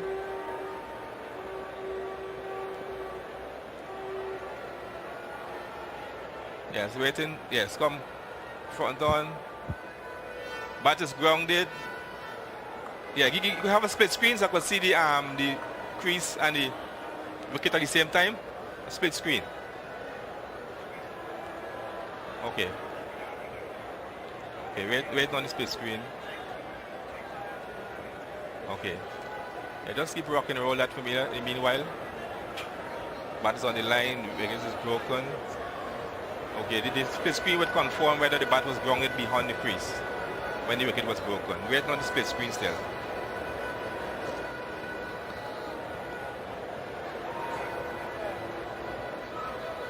Yes, split screen coming up now. Bat is on the line. Keep rolling. Next frame.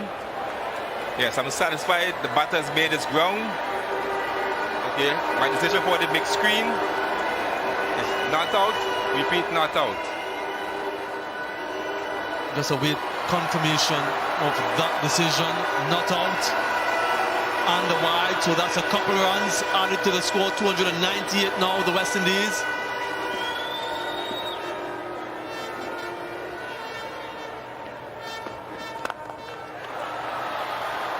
They'll look for two. And they'll get to the 300. Comes up for the West Indies and the 49's over. Back-to-back scores of 300 for the West Indies in ODIs. A lot of mention was made of inconsistency in the West Indies batting lineup in one-day cricket in the last series. Drastic change. In there, the fielder gets under it and takes the catch. Aksa Patel completes a relatively simple catch, and Shai Hope will have to depart by just having a check maybe for the front foot no ball. So there may be a glimmer of hope for Shai Hope.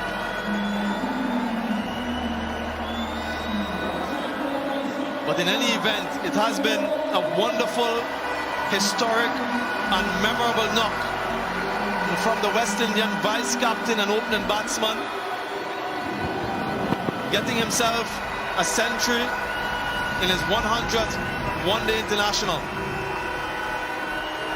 It's his second one-day international century at home in the Caribbean, a significant one.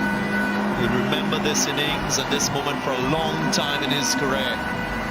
Very well played, Shai Hope. What a moment for all West Indian fans. 300 for 6.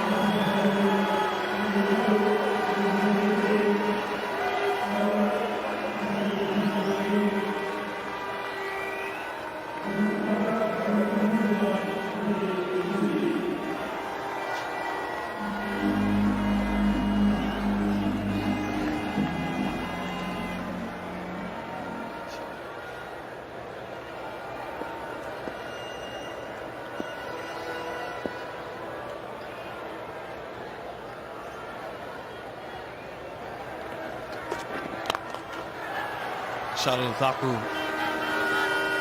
the man who continues to get wickets, picks up 3. 49 overs gone, 301 for 6.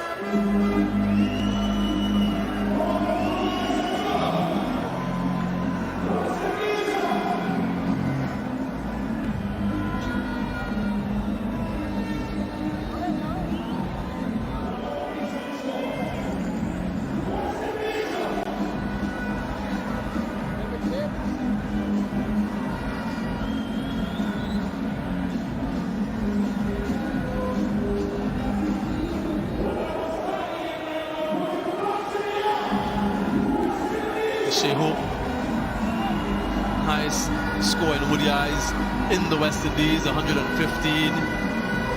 Nicholas Pooran, 74, that 100-run partnership and some useful partnerships along the way meant that West Indies are over that 300-run mark.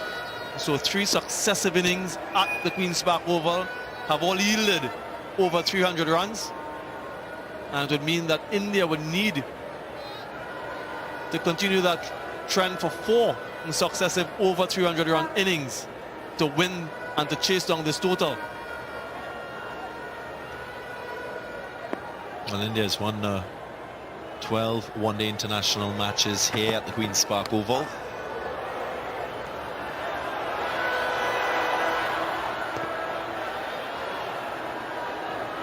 Of course, it's been a good hunting ground for them as a team.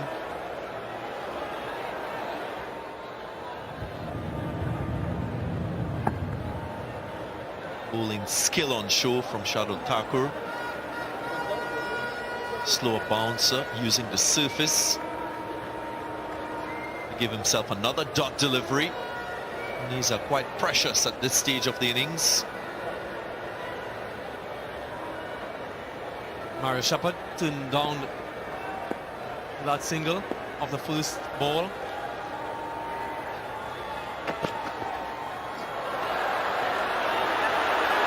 Chance for while he takes it this time, so it'll be 2 wides.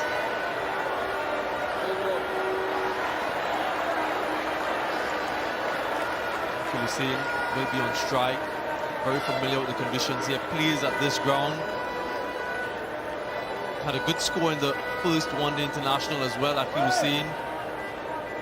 But they need a couple boundaries in these remaining 5 balls. Can they find any of those anywhere? Anywhere would do. Get past that 310-run mark. You got 12 off the last over in that first one-day international, attempting to achieve 15 for a West Indian win.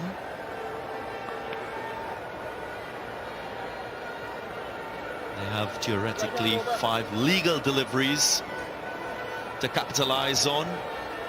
Akil Hussain, Mario Shepherd, not easy to get going straight away.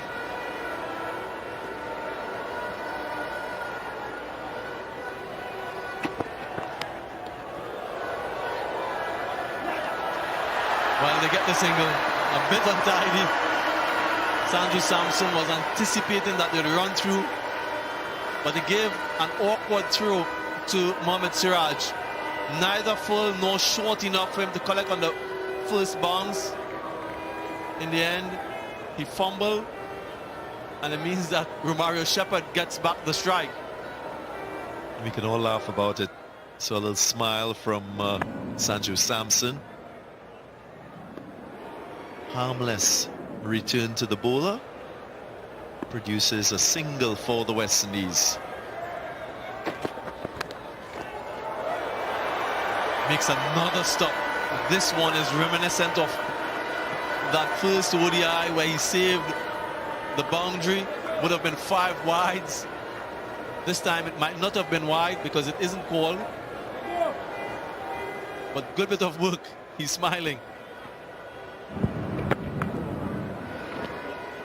Started the over with a fine leg, deep fine leg, so crucial for that type of situation.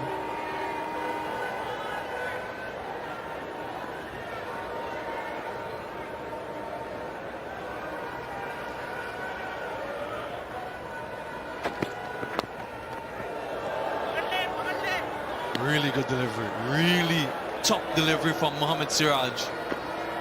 Yeah, he could have a smile with his teammate Sanju Samson, because the throw from the wicketkeeper to the bowler was a clean one into the hands of the bowler. No fumble this time around. Yep, gets it right. Catch it, please catch it.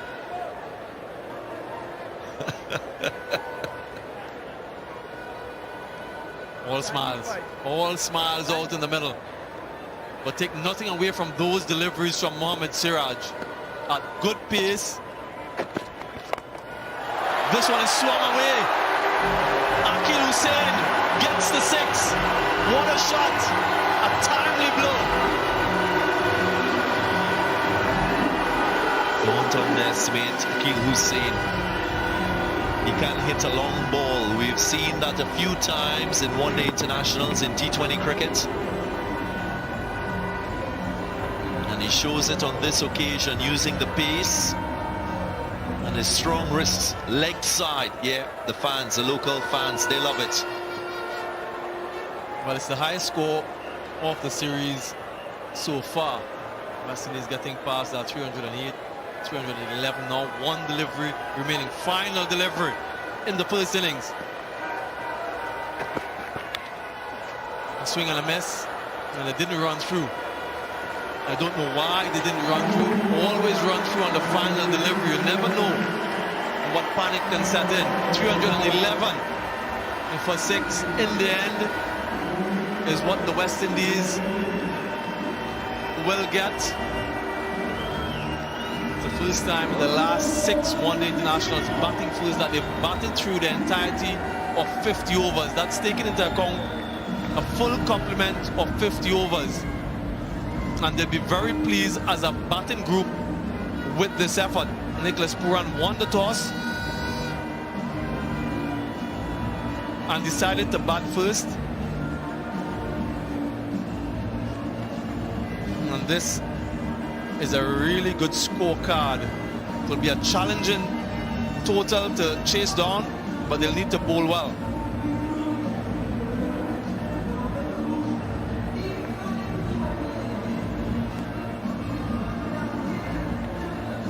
A colossus batting effort from this man, Shai Hope.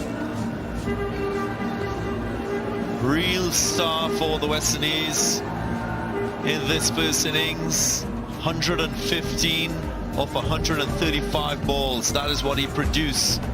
His second one-day international century here in the Caribbean. His 13th overall in his career. And he's amongst the greats in one-day international cricket. Good innings as well from the captain Nicholas Pooran, who really joined Shai Hope and produced a fantastic century-run partnership that got the West Indies to 311.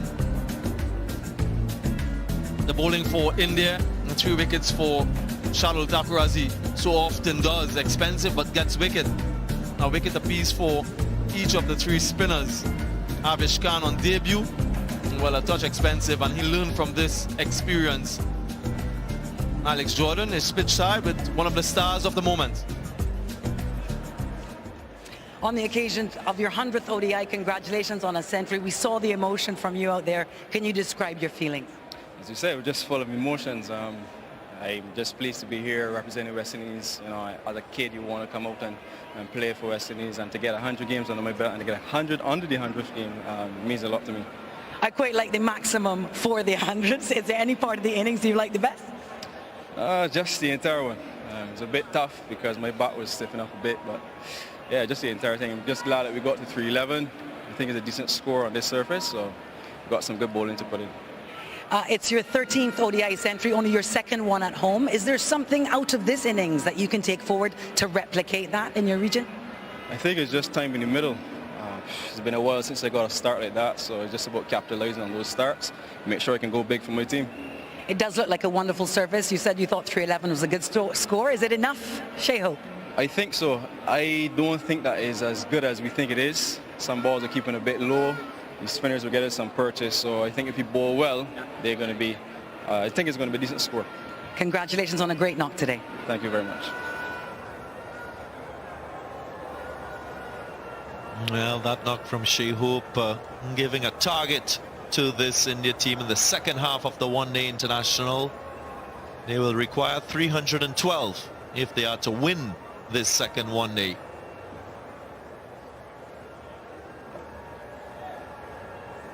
Highest successful run chases here at the Queen's Park Oval in one-day internationals.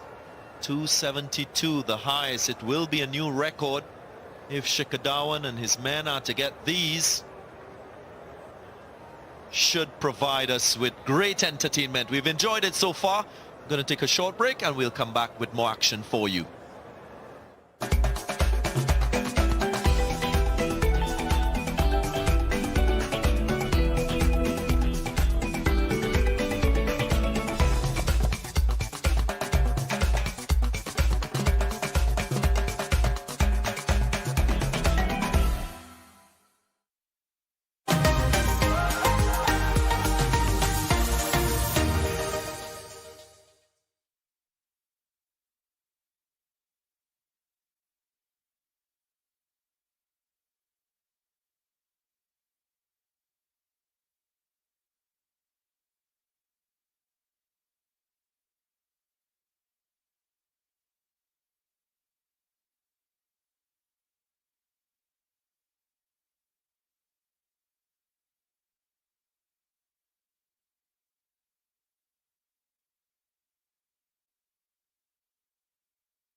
Back here at the Queen's Park Oval, the West Indies electing to bat first today, compiled 311 for 6. They got a quick start in that first power play, and things leveled off in the middle, but then some lift off towards the end in that last 10 over phase. 50 overs batted again, 311 for 6. Warm, it's sunshine, and I've got Samuel Badri and Darren Sammy, former West Indies captain, here with me as the sun beats down. Gentlemen, as we're running a little bit short on time. Darren, let me start as leader of the pack with you as captain, former captain. Shai Hope's innings. Just amazing, you know, playing in your 100th ODI, having not scored many hundreds at home. The manner in which he came out and bat from early on, I saw the intent in his approach, you know, and he just went on and carried on, played some exquisite shots. He's always really good to look at, and the way he went on and set up West Indies. Yes, we were talking about him up in the tempo, but in the end, once he got to that 100, he played some amazing shots and hit the boundaries that allow Nicholas Pooran and all these guys and Rovman Powell and Romario Shepherd to bat deep. But scoring 100 in your 100th inning, what a treat to watch. And I'm really... Yeah, excellent from him. Like Darren mentioned, short on runs coming into this series. But the way he went about this innings and his control, we saw it in his demeanor from the time he stepped out onto the field this morning. He meant business. He was very business-like at the crease, very busy. His running between the wicket. He slowed down in the back 50 of that innings. But that's the sort of role that's been given to Shai Hope, to make sure that he's the anchor and he can bat through the entirety of the 50 so that the other batsmen around him can play their game and bat freely. So I think he did this job to perfection. It remains to be seen if this knock was fast enough based on how the game goes. But to bat out 50 overs, something that they've struggled to do, he has been quite crucial in the effort to do that, and today he showed exactly why. Yeah, we often talk about baby steps for this team, which as former players we understand fans may not always take it into consideration. So, you know, just the numbers that he racked up in this accomplishment, Darren Sammy. Yes, look at the average in which he's scored his runs. And look, to have 20 50s and convert 13 of them, you know, it's testimony to the work he's put in, you know, and the way he's take on the battle mantle in that West Indies lineup. And it seems like we question his strike rate because the people around him have not really done the job. But when you have Nicholas Pooran and Kyle Mayer and Rovman Powell and all these guys scoring quickly, it makes his runs looks more important. Yeah, and that's a point. Before we get to Nicholas Pooran, I just want to stress that because people on social media, rightly so, talk about his strike rate, but they have to understand where this team is right now. When he doesn't score, they get bowled out. They don't use their 50 overs. So he's playing a role now, but that role will change in future as the team develops. Nicholas Pooran. Yeah, the way he played his innings, he knew exactly what he had to do, got himself set, and that's what you need to do on a surface like this. Understand what the conditions have to offer, and then once you get set and you understand what the bowlers are trying to do and you get into your stride, you can accelerate. But the key is to give yourself that time early in your innings and then capitalize thereafter. And I think Nicholas Pooran did that well. He targeted certain bowlers, particularly the ones that spun into him, and he made sure that he kept that right-left combination going as long as possible. And that meant that Yuzvendra Chahal could not have been reintroduced into the attack when possibly Shikhar Dhawan would have wanted him to. And that in itself skewed the game plan of the Indians, and maybe they had to turn to other bowlers that allowed the West Indians to get to this over 300 score. Yeah, and look, he played a captain's inning, especially he was quite severe against spin. You know, we all know how good he is against leg spin. I love the way he played Axar Patel. He knew that's not his best point. Hit him for a 6, got off strike. But when Yuzvendra Chahal came on to bowl, he did not let him settle. And I think that was the key for West Indies batting long, not exposing Chahal early to the likes of Rovman Powell and Brendan King, which he got out early. We're running out of time, so I quickly want to ask both of you, if you don't know, you don't know, but is it enough? We heard Shai Hope talk about the ball turning. I think it's going to be a challenging score. Whether or not it's enough, I think they will put some pressure on this Indian batting lineup. And as we often say, early wickets, they're in this game. Final word is yours. I have to back West Indies on that, but for it to be enough, they have to come out guns blazing with that new ball. Ball line and length, be tight, and apply pressure from early. Well, you heard it there from Samuel Badri and from Darren Sammy, the former West Indies captain, two-time World Cup winner, along with the man on his left, has done so much. A great player, great players for West Indies cricket. After the break, we will hear from Sammy on the state of West Indies cricket, his journey in the game. It's a must-see. Don't miss it. It's coming up after this short break.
Welcome to the beautiful island of St. Lucia.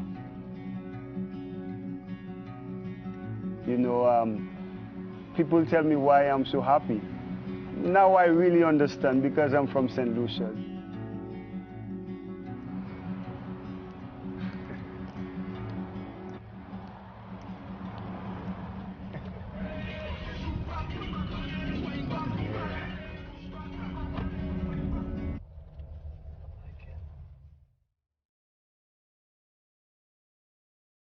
You're riding shotgun with the man himself, Darren Sammy.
Welcome back to the Queen's Park Oval in Port of Spain, Trinidad. The music is pumping and everyone is in anticipation of the second half of this contest. Sun is out.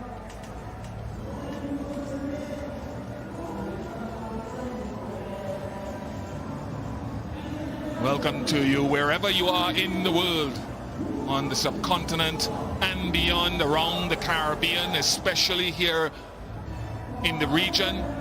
The West Indies have batted their full 50 overs once again, back-to-back matches, and have compiled what so far is the highest total of the series. 311 for 6 on the back of Shai Hope's 115, his 13th ODI 100 in his 100th one-day international appearance, 74 to the captain Nicholas Pooran, and they put on a wonderful partnership, to be quite honest. And then some little flurries from Kyle Mayers. Shamar Brooks was about to run a ball. Shepherd 15 from 11 and Hussain not out 6.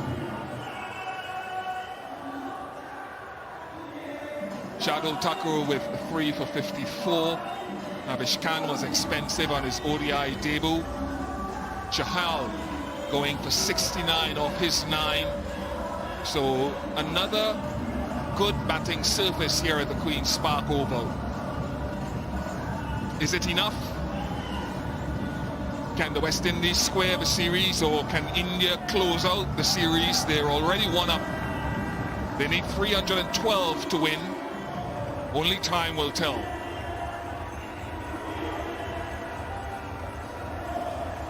It will be the 3rd highest successful run chase in the Caribbean if it is achieved.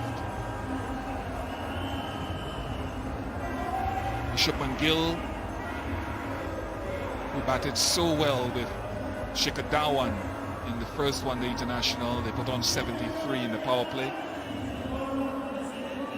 Can the West Indies bowl better in that initial phase than they did in game 1?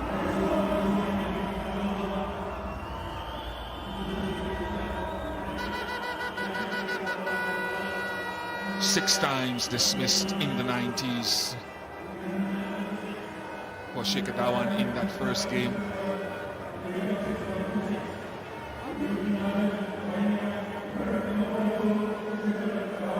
But conditions good. Crowd good. Alzari Joseph has been very good in the ODI game. One of the leading wicket takers in the world since the end of the last World Cup in 2019.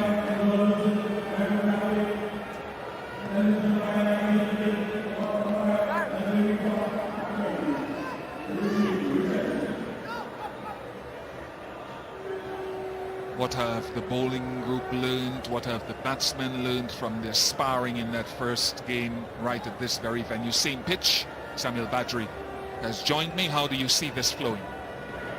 Hello Bish, hello everyone. It's well set up, isn't it? For an exciting chase. We had a real entertaining cliffhanger in game 1, and this one promises to be much of the same. And Shikhar Dhawan fell just short of that century in the first game, so he has some good form. And Shubman Gill, boy, wasn't he regal in his stroke play and elegance. And that opening run partnership of 119 for them in game 1. They'll need something similar, a good platform. Oftentimes we've spoken about the start in any form of cricket, but more so when you're chasing a target of over 300. First ball.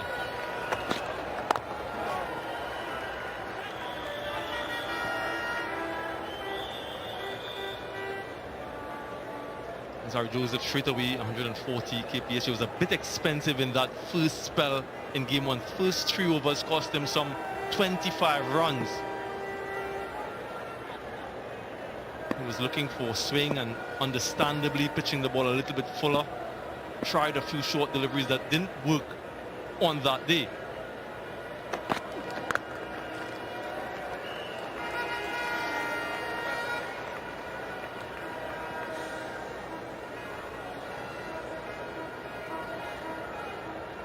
Hayden Walsh Jr.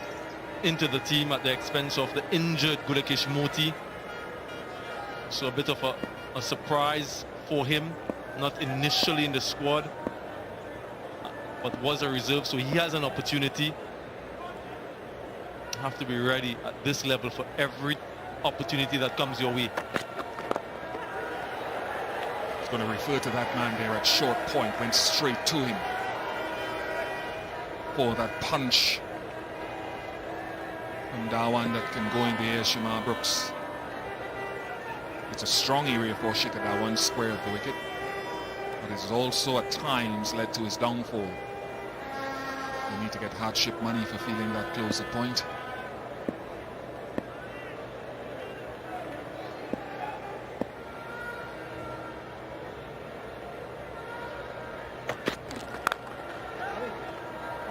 Very good. Clayton Walsh Jr., it's an aspect of the West Indies game in the first ODI that was excellent. He adds to it. Yeah, one of the best in the region, if not the best, Hayden Walsh Jr. So having him in the field will bolster that reputation. What Nicholas Pooran has done as well is that the third, he's having position quite fine.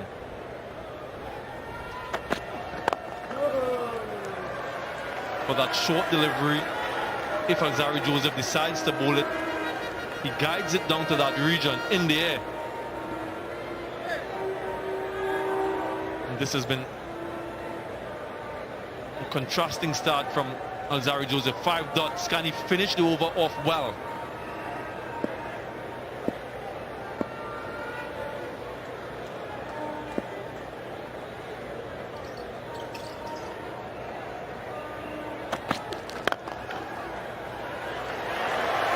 Leading over to begin.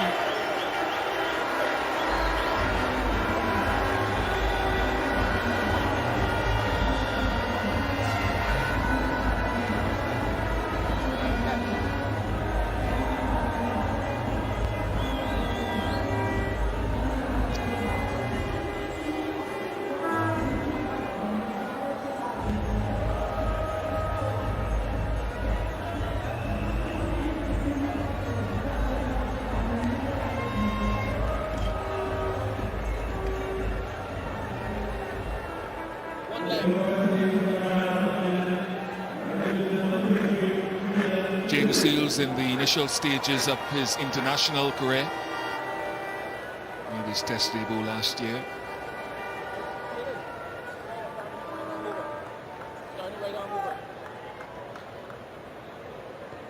An equally talented young man, just a touch older, Shubman Gill.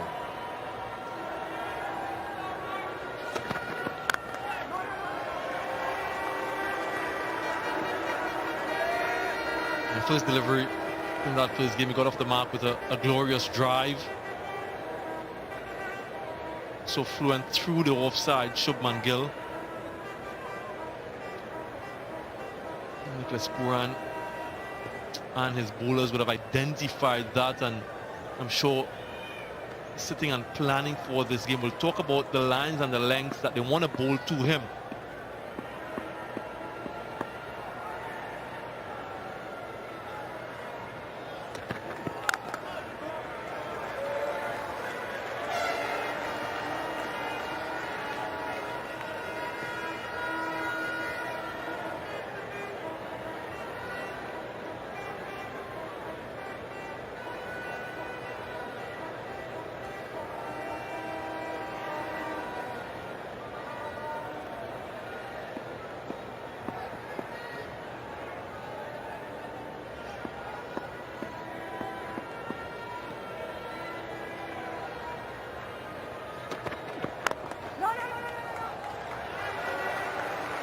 Crucial for any seam bowler in these conditions. You have to make an early assessment as to whether there's any swing or lateral movement, and then shift your length accordingly.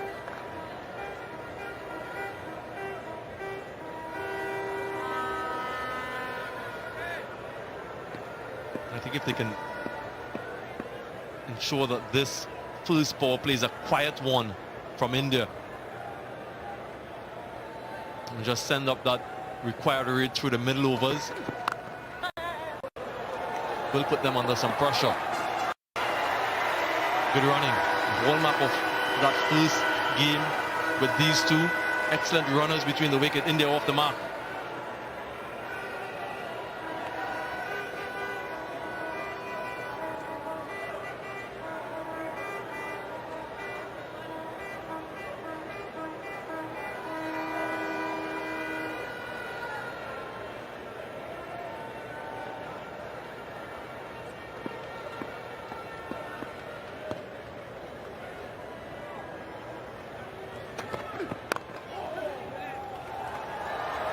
Another couple of runs.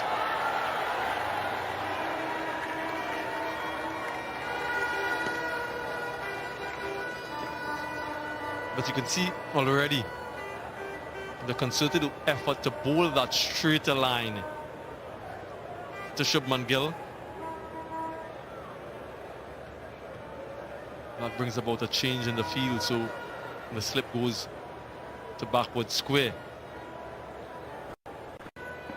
No one in a catching position in the second over.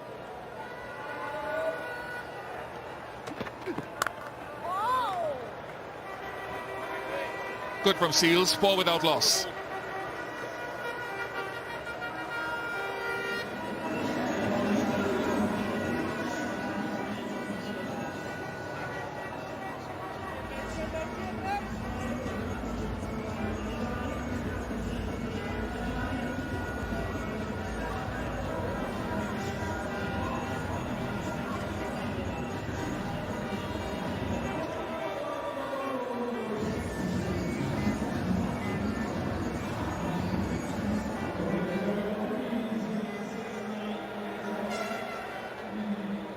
Shreyas Iyer, Surya Kumar Yadav, Sanju Samson, Deepak Hooda. Batting, I suppose, down to Shardul. Avesh Khan can swing his bat aggressively.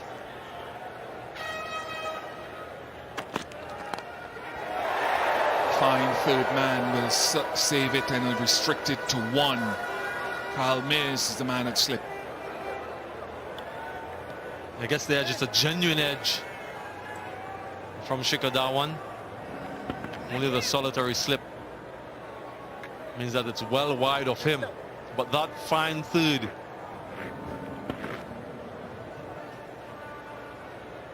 prevents 3.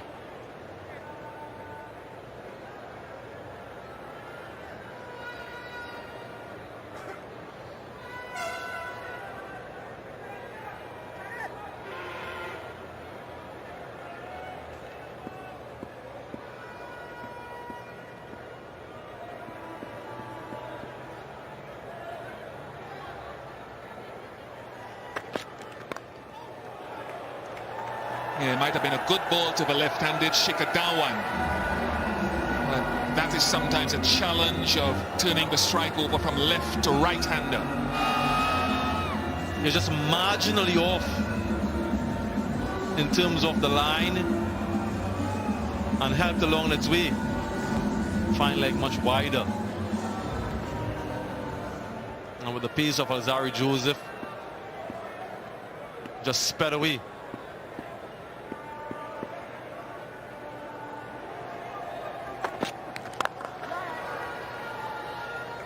Sweeper offside. Just a little indication here of Alzari Joseph's length. Sometimes the information gleaned from a previous match or previous innings can dictate that you pull your length back slightly. At least it's straighter to the left-hander. Pace.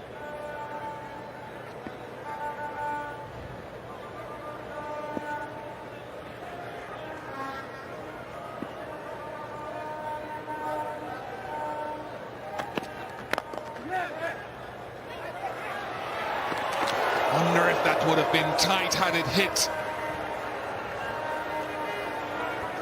But he did produce a bit of magic in game 1, didn't he? To get rid of Shubman Gill. This time, Shikhar Dhawan run into the danger end, and it needed another direct hit. Yeah, he would have been gone. had he hit. Knock that down. Dhawan could have been gone on one.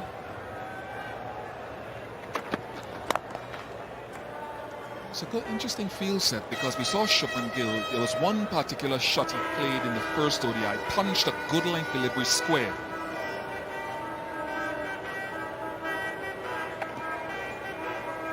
In fact, in the previous over that Seals was bowling, Joseph ran all the way from third man to the inner circle to ask them to put the point back for Jaden Seals to Shubman Gill, but Seals didn't want it.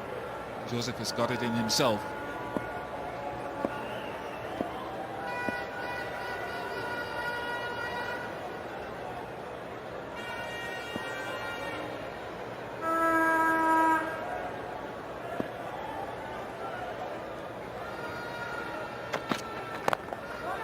Very good. That is such a tight line. 12 without loss.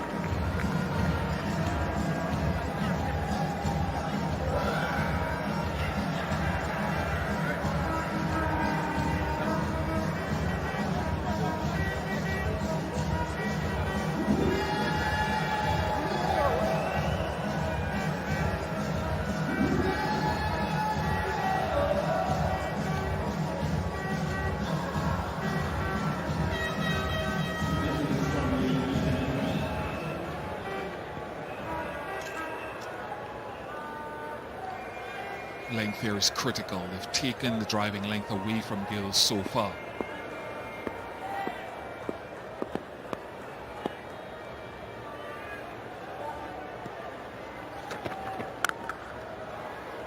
That's on the up. That's not driving length, but just want to go back to that information that you glean as a bowler. First ODI, the deliveries in red in that first over for Seals. You can see 2 over-pitch deliveries. I think one of them at least, if not 2, went for 4. But today he's pulled his length back from the start, anticipating there may not be much swing. He plays here. This is his club and country ground. Now can you hold that length tight in on the off stump? Now Alzari Joseph, with his information, gets that deep point left of your screen in place.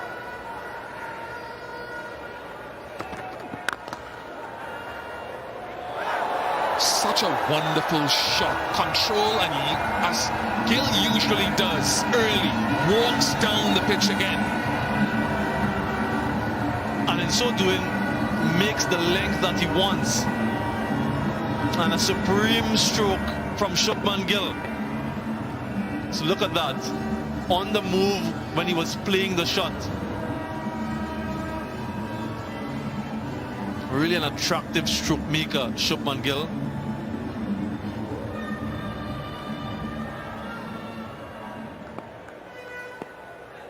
(14 off 11). Pull his length back, deep square leg goes out and fine leg comes up.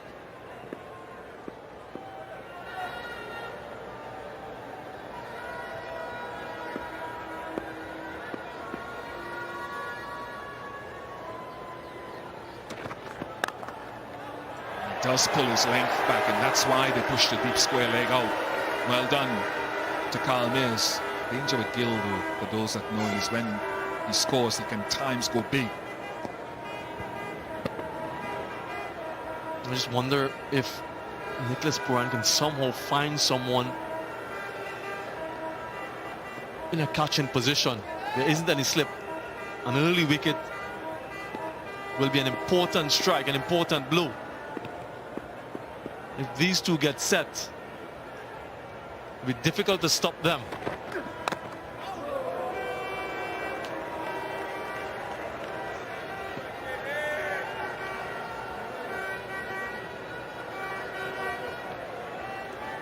I suppose knowing the score that you have to defend and trying to minimize the damage that's done in the first power play with only 2 fielders out of the inner circle has prompted the decision to have more of a defensive field.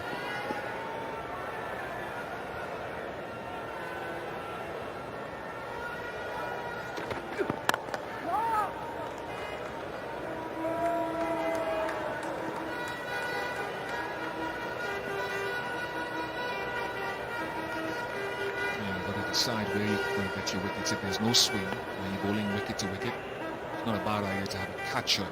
But are you looking to create pressure and get wickets in other areas? Impressive from Jaden Seals so far.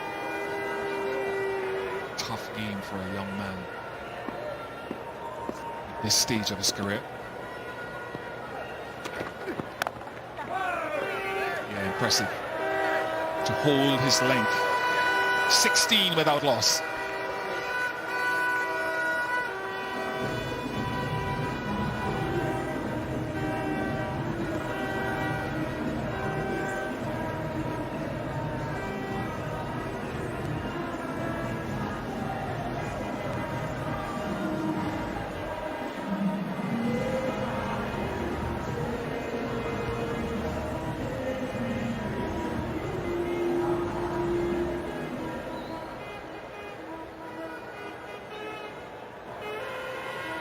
.296 more to get. Critical over because the batters have gotten their eyes in. And critical over now from Joseph to hold his composure.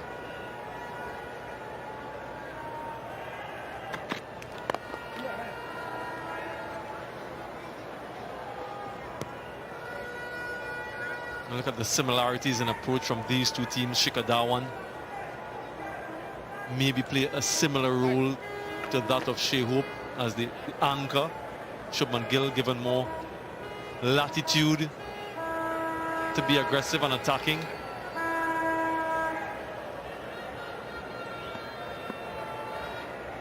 But in a chase such as this, a steep chase, you need a good start. Initial partnerships, maybe for the first wicket, second wicket, has to be a big one. Otherwise, you'll be playing catch-up all the way through. Has that slip for the right-handed Gill. Short third, backward point.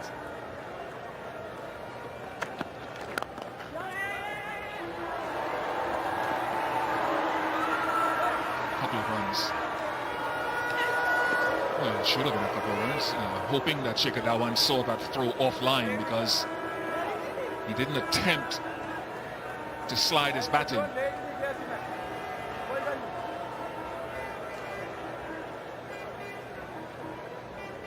And even though he has that fielder on the boundary on the offside, still doesn't want to give too much width to allow him to hit it in front of square.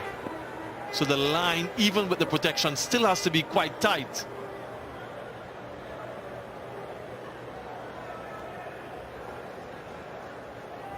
Makes a change in the field, so he takes the slip out in short square leg.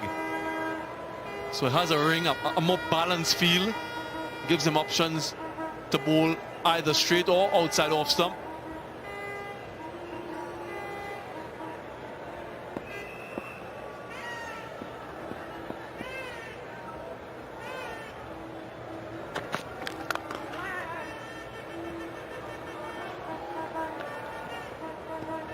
These two were very good in the opening encounter a couple of days ago. 73 without being parted in the power play. They're really good. Both of them putting away anything that's loose, anything that was short on both sides of the wicket, particularly through the offside. And they really set up that mammoth total that they did get. And again, the right-left combination working to perfection.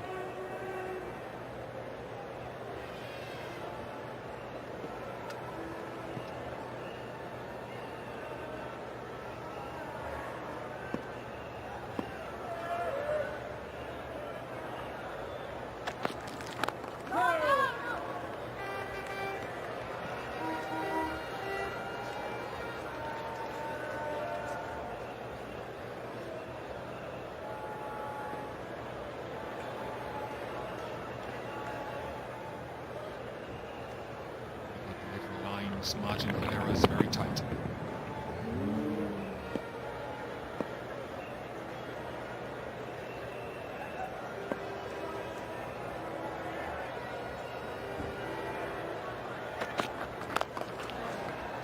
But again, Very good again. Batters and bowlers often talk about closing out an over.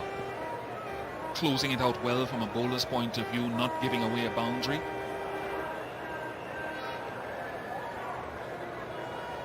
And oftentimes the fielders just hang on the circle for the final delivery of the over.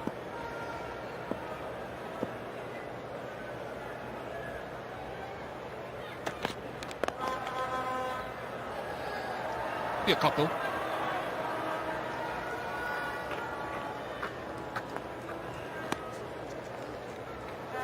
.22 without loss.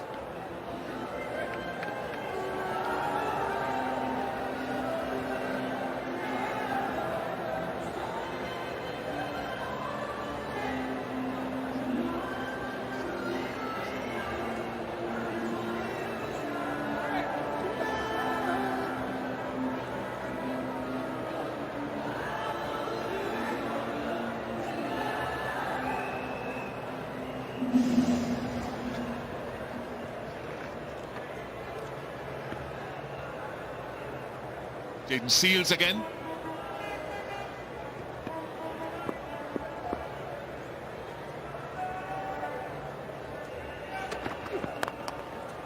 Will be for the elegant Shubman Gill, just picking it off. You're just wondering how long he can hold that line and that length. And Jaden Seals, the previous 2 overs were really good. First ball of the third, just off slightly. Shubman Gill good enough to get himself another boundary similar to the one he got a little bit earlier. So he'll have to make the adjustment, both in terms of line and length.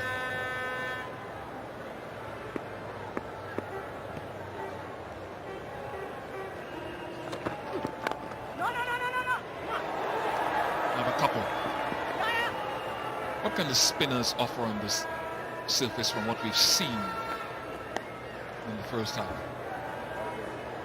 They're really interesting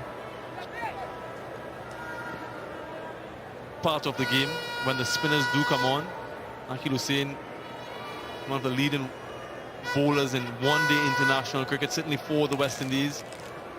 In terms of wicket taking, he was good in game 1, and they'll expect more of the same from him. Hayden Walsh Jr., this man in for this game with his wrist spin.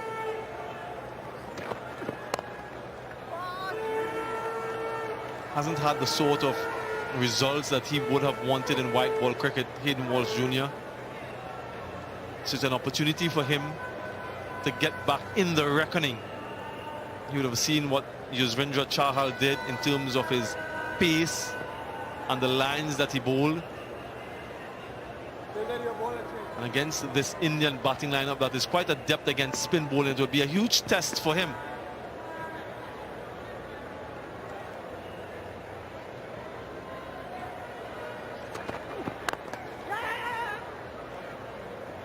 The guy that fielded that ball there, I've noticed this, and I think West Indian viewers will be heartened, because I've been watching Alzari Joseph previously fielding at short third man, animatedly signaling instructions or offering instructions from short third man to Pooran and to Jaden Seals. At the beginning of this over, he had enough, so he moved from short third man to mid-on, and Romario Shepherd went to short third man because he wanted to be close to Jaden Seals and offer advice, and I think that's heartening.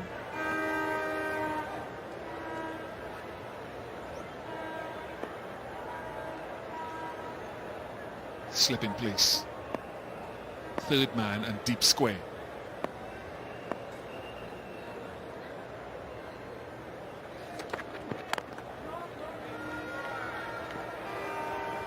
Yeah, this is good. This is really good from the West Indies. Only 3 fours and went to the 6th over, diametrically opposed to what we saw in game 1. Talk about learning as you move from game to game, from series to series, and they certainly have demonstrated that so far.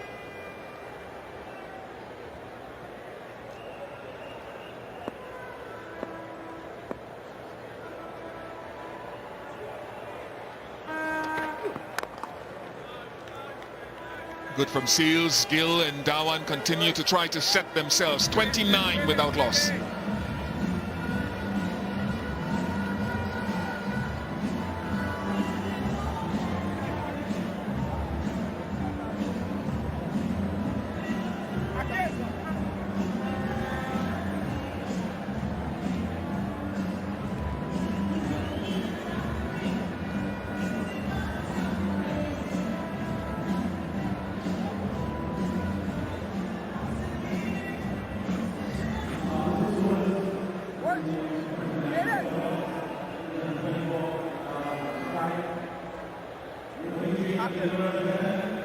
Slow start for India. It was the reverse in the first game where India flew out of the blocks and faded towards the back end, did enough to win. Romario Shepherd replacing Alzari Joseph.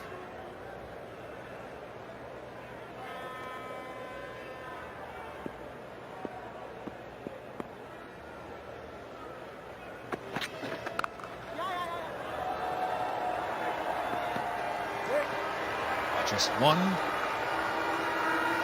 Shepherd himself played a critical part in that first game that almost drew parity. 7 overs for 43 and a wicket, and then his runs at the end only in because Jason Holder contracted the COVID virus. And so Shepherd retained his place in the 11 for this series.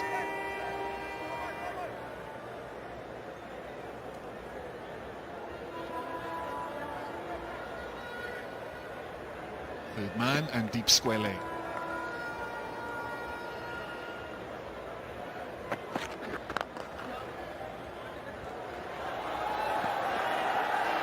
Good indication of how good a surface this is. Good from Pooran. Very good from Pooran. Ryan Griffith, who's been working with them from a fielding perspective, can afford a few smiles in the last game and a bit. Yeah, looking to get on with things. Shikhar Dhawan. Pooran is very athletic, isn't he? The exuberance of youth. And they might just be feeling the pressure.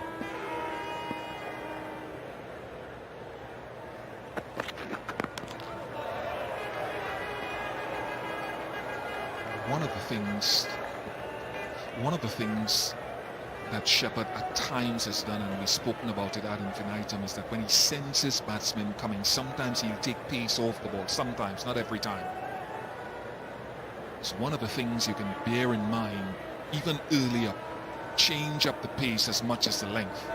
Not sure it's coming now, but it's a thought to keep in mind. Just one. Yeah, I think the field placing from Nicholas Pooran has been spot on. And certainly his options in terms of the boundary fielders, both for Shikhar Dhawan and Shubman Gill.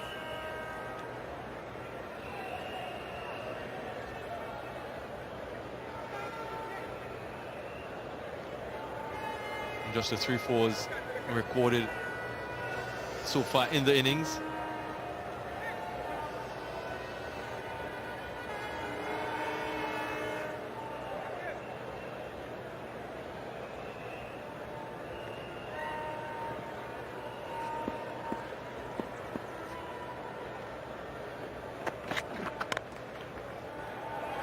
Good again from Shepherd and Walsh Jr.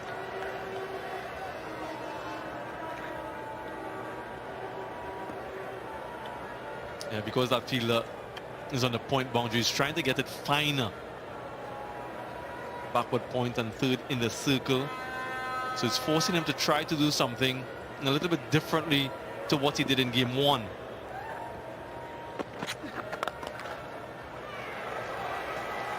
Almost Virat Kohli-like in that shot. 33 without loss.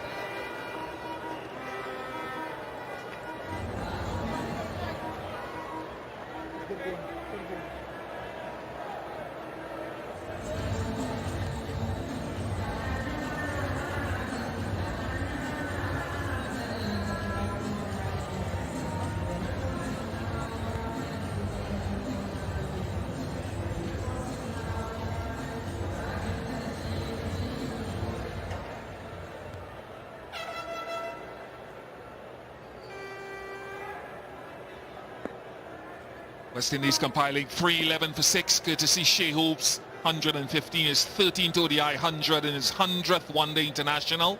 Support from Pooran, Mears and Brooks.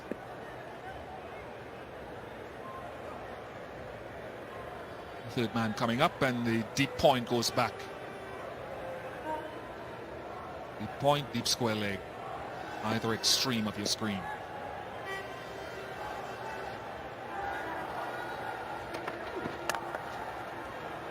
Here he comes. It's been fascinating listening to conversations around Ben Stokes and the demands becoming too much of international cricket. Ben Stokes retiring from ODIs.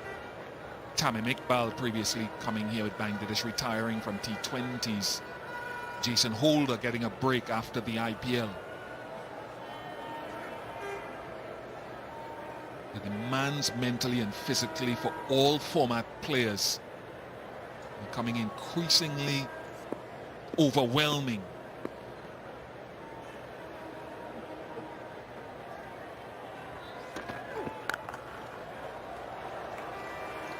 Plays that pull shot very well quite often. Yeah, it's an unrelenting schedule, isn't it? When you play international cricket and all of the T20 leagues that are propping up all over.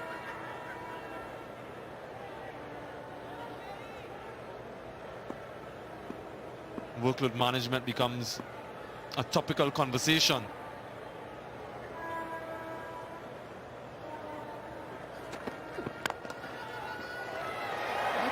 I can see why. I fully understand why Tamim and Ben and Holder asked for the rest, because look, if you want to be excellent in whenever you walk out onto the park, you want to be mentally fresh, you want to be physically ready. And someone like Alzari Joseph coming through now, still to play T20 internationals, are playing the leagues, is someone they have to manage carefully. This young kid is someone they have to manage carefully.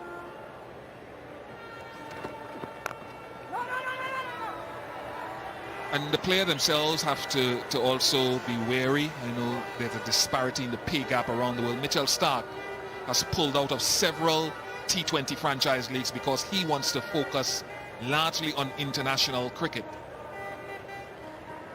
So it's an interesting time for the world game. South Africa pulling out of their ODI series, postponed from next January in Australia to start their franchise again, T20s.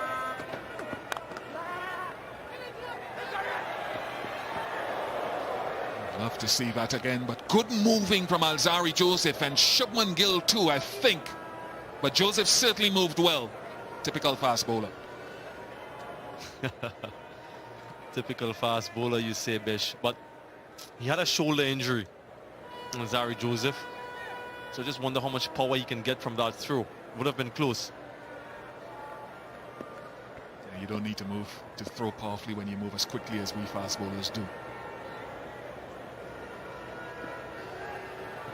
Again, close out the over well is the mantra. Does so. Just 2 runs off the over. 35 without loss, 8 overs gone.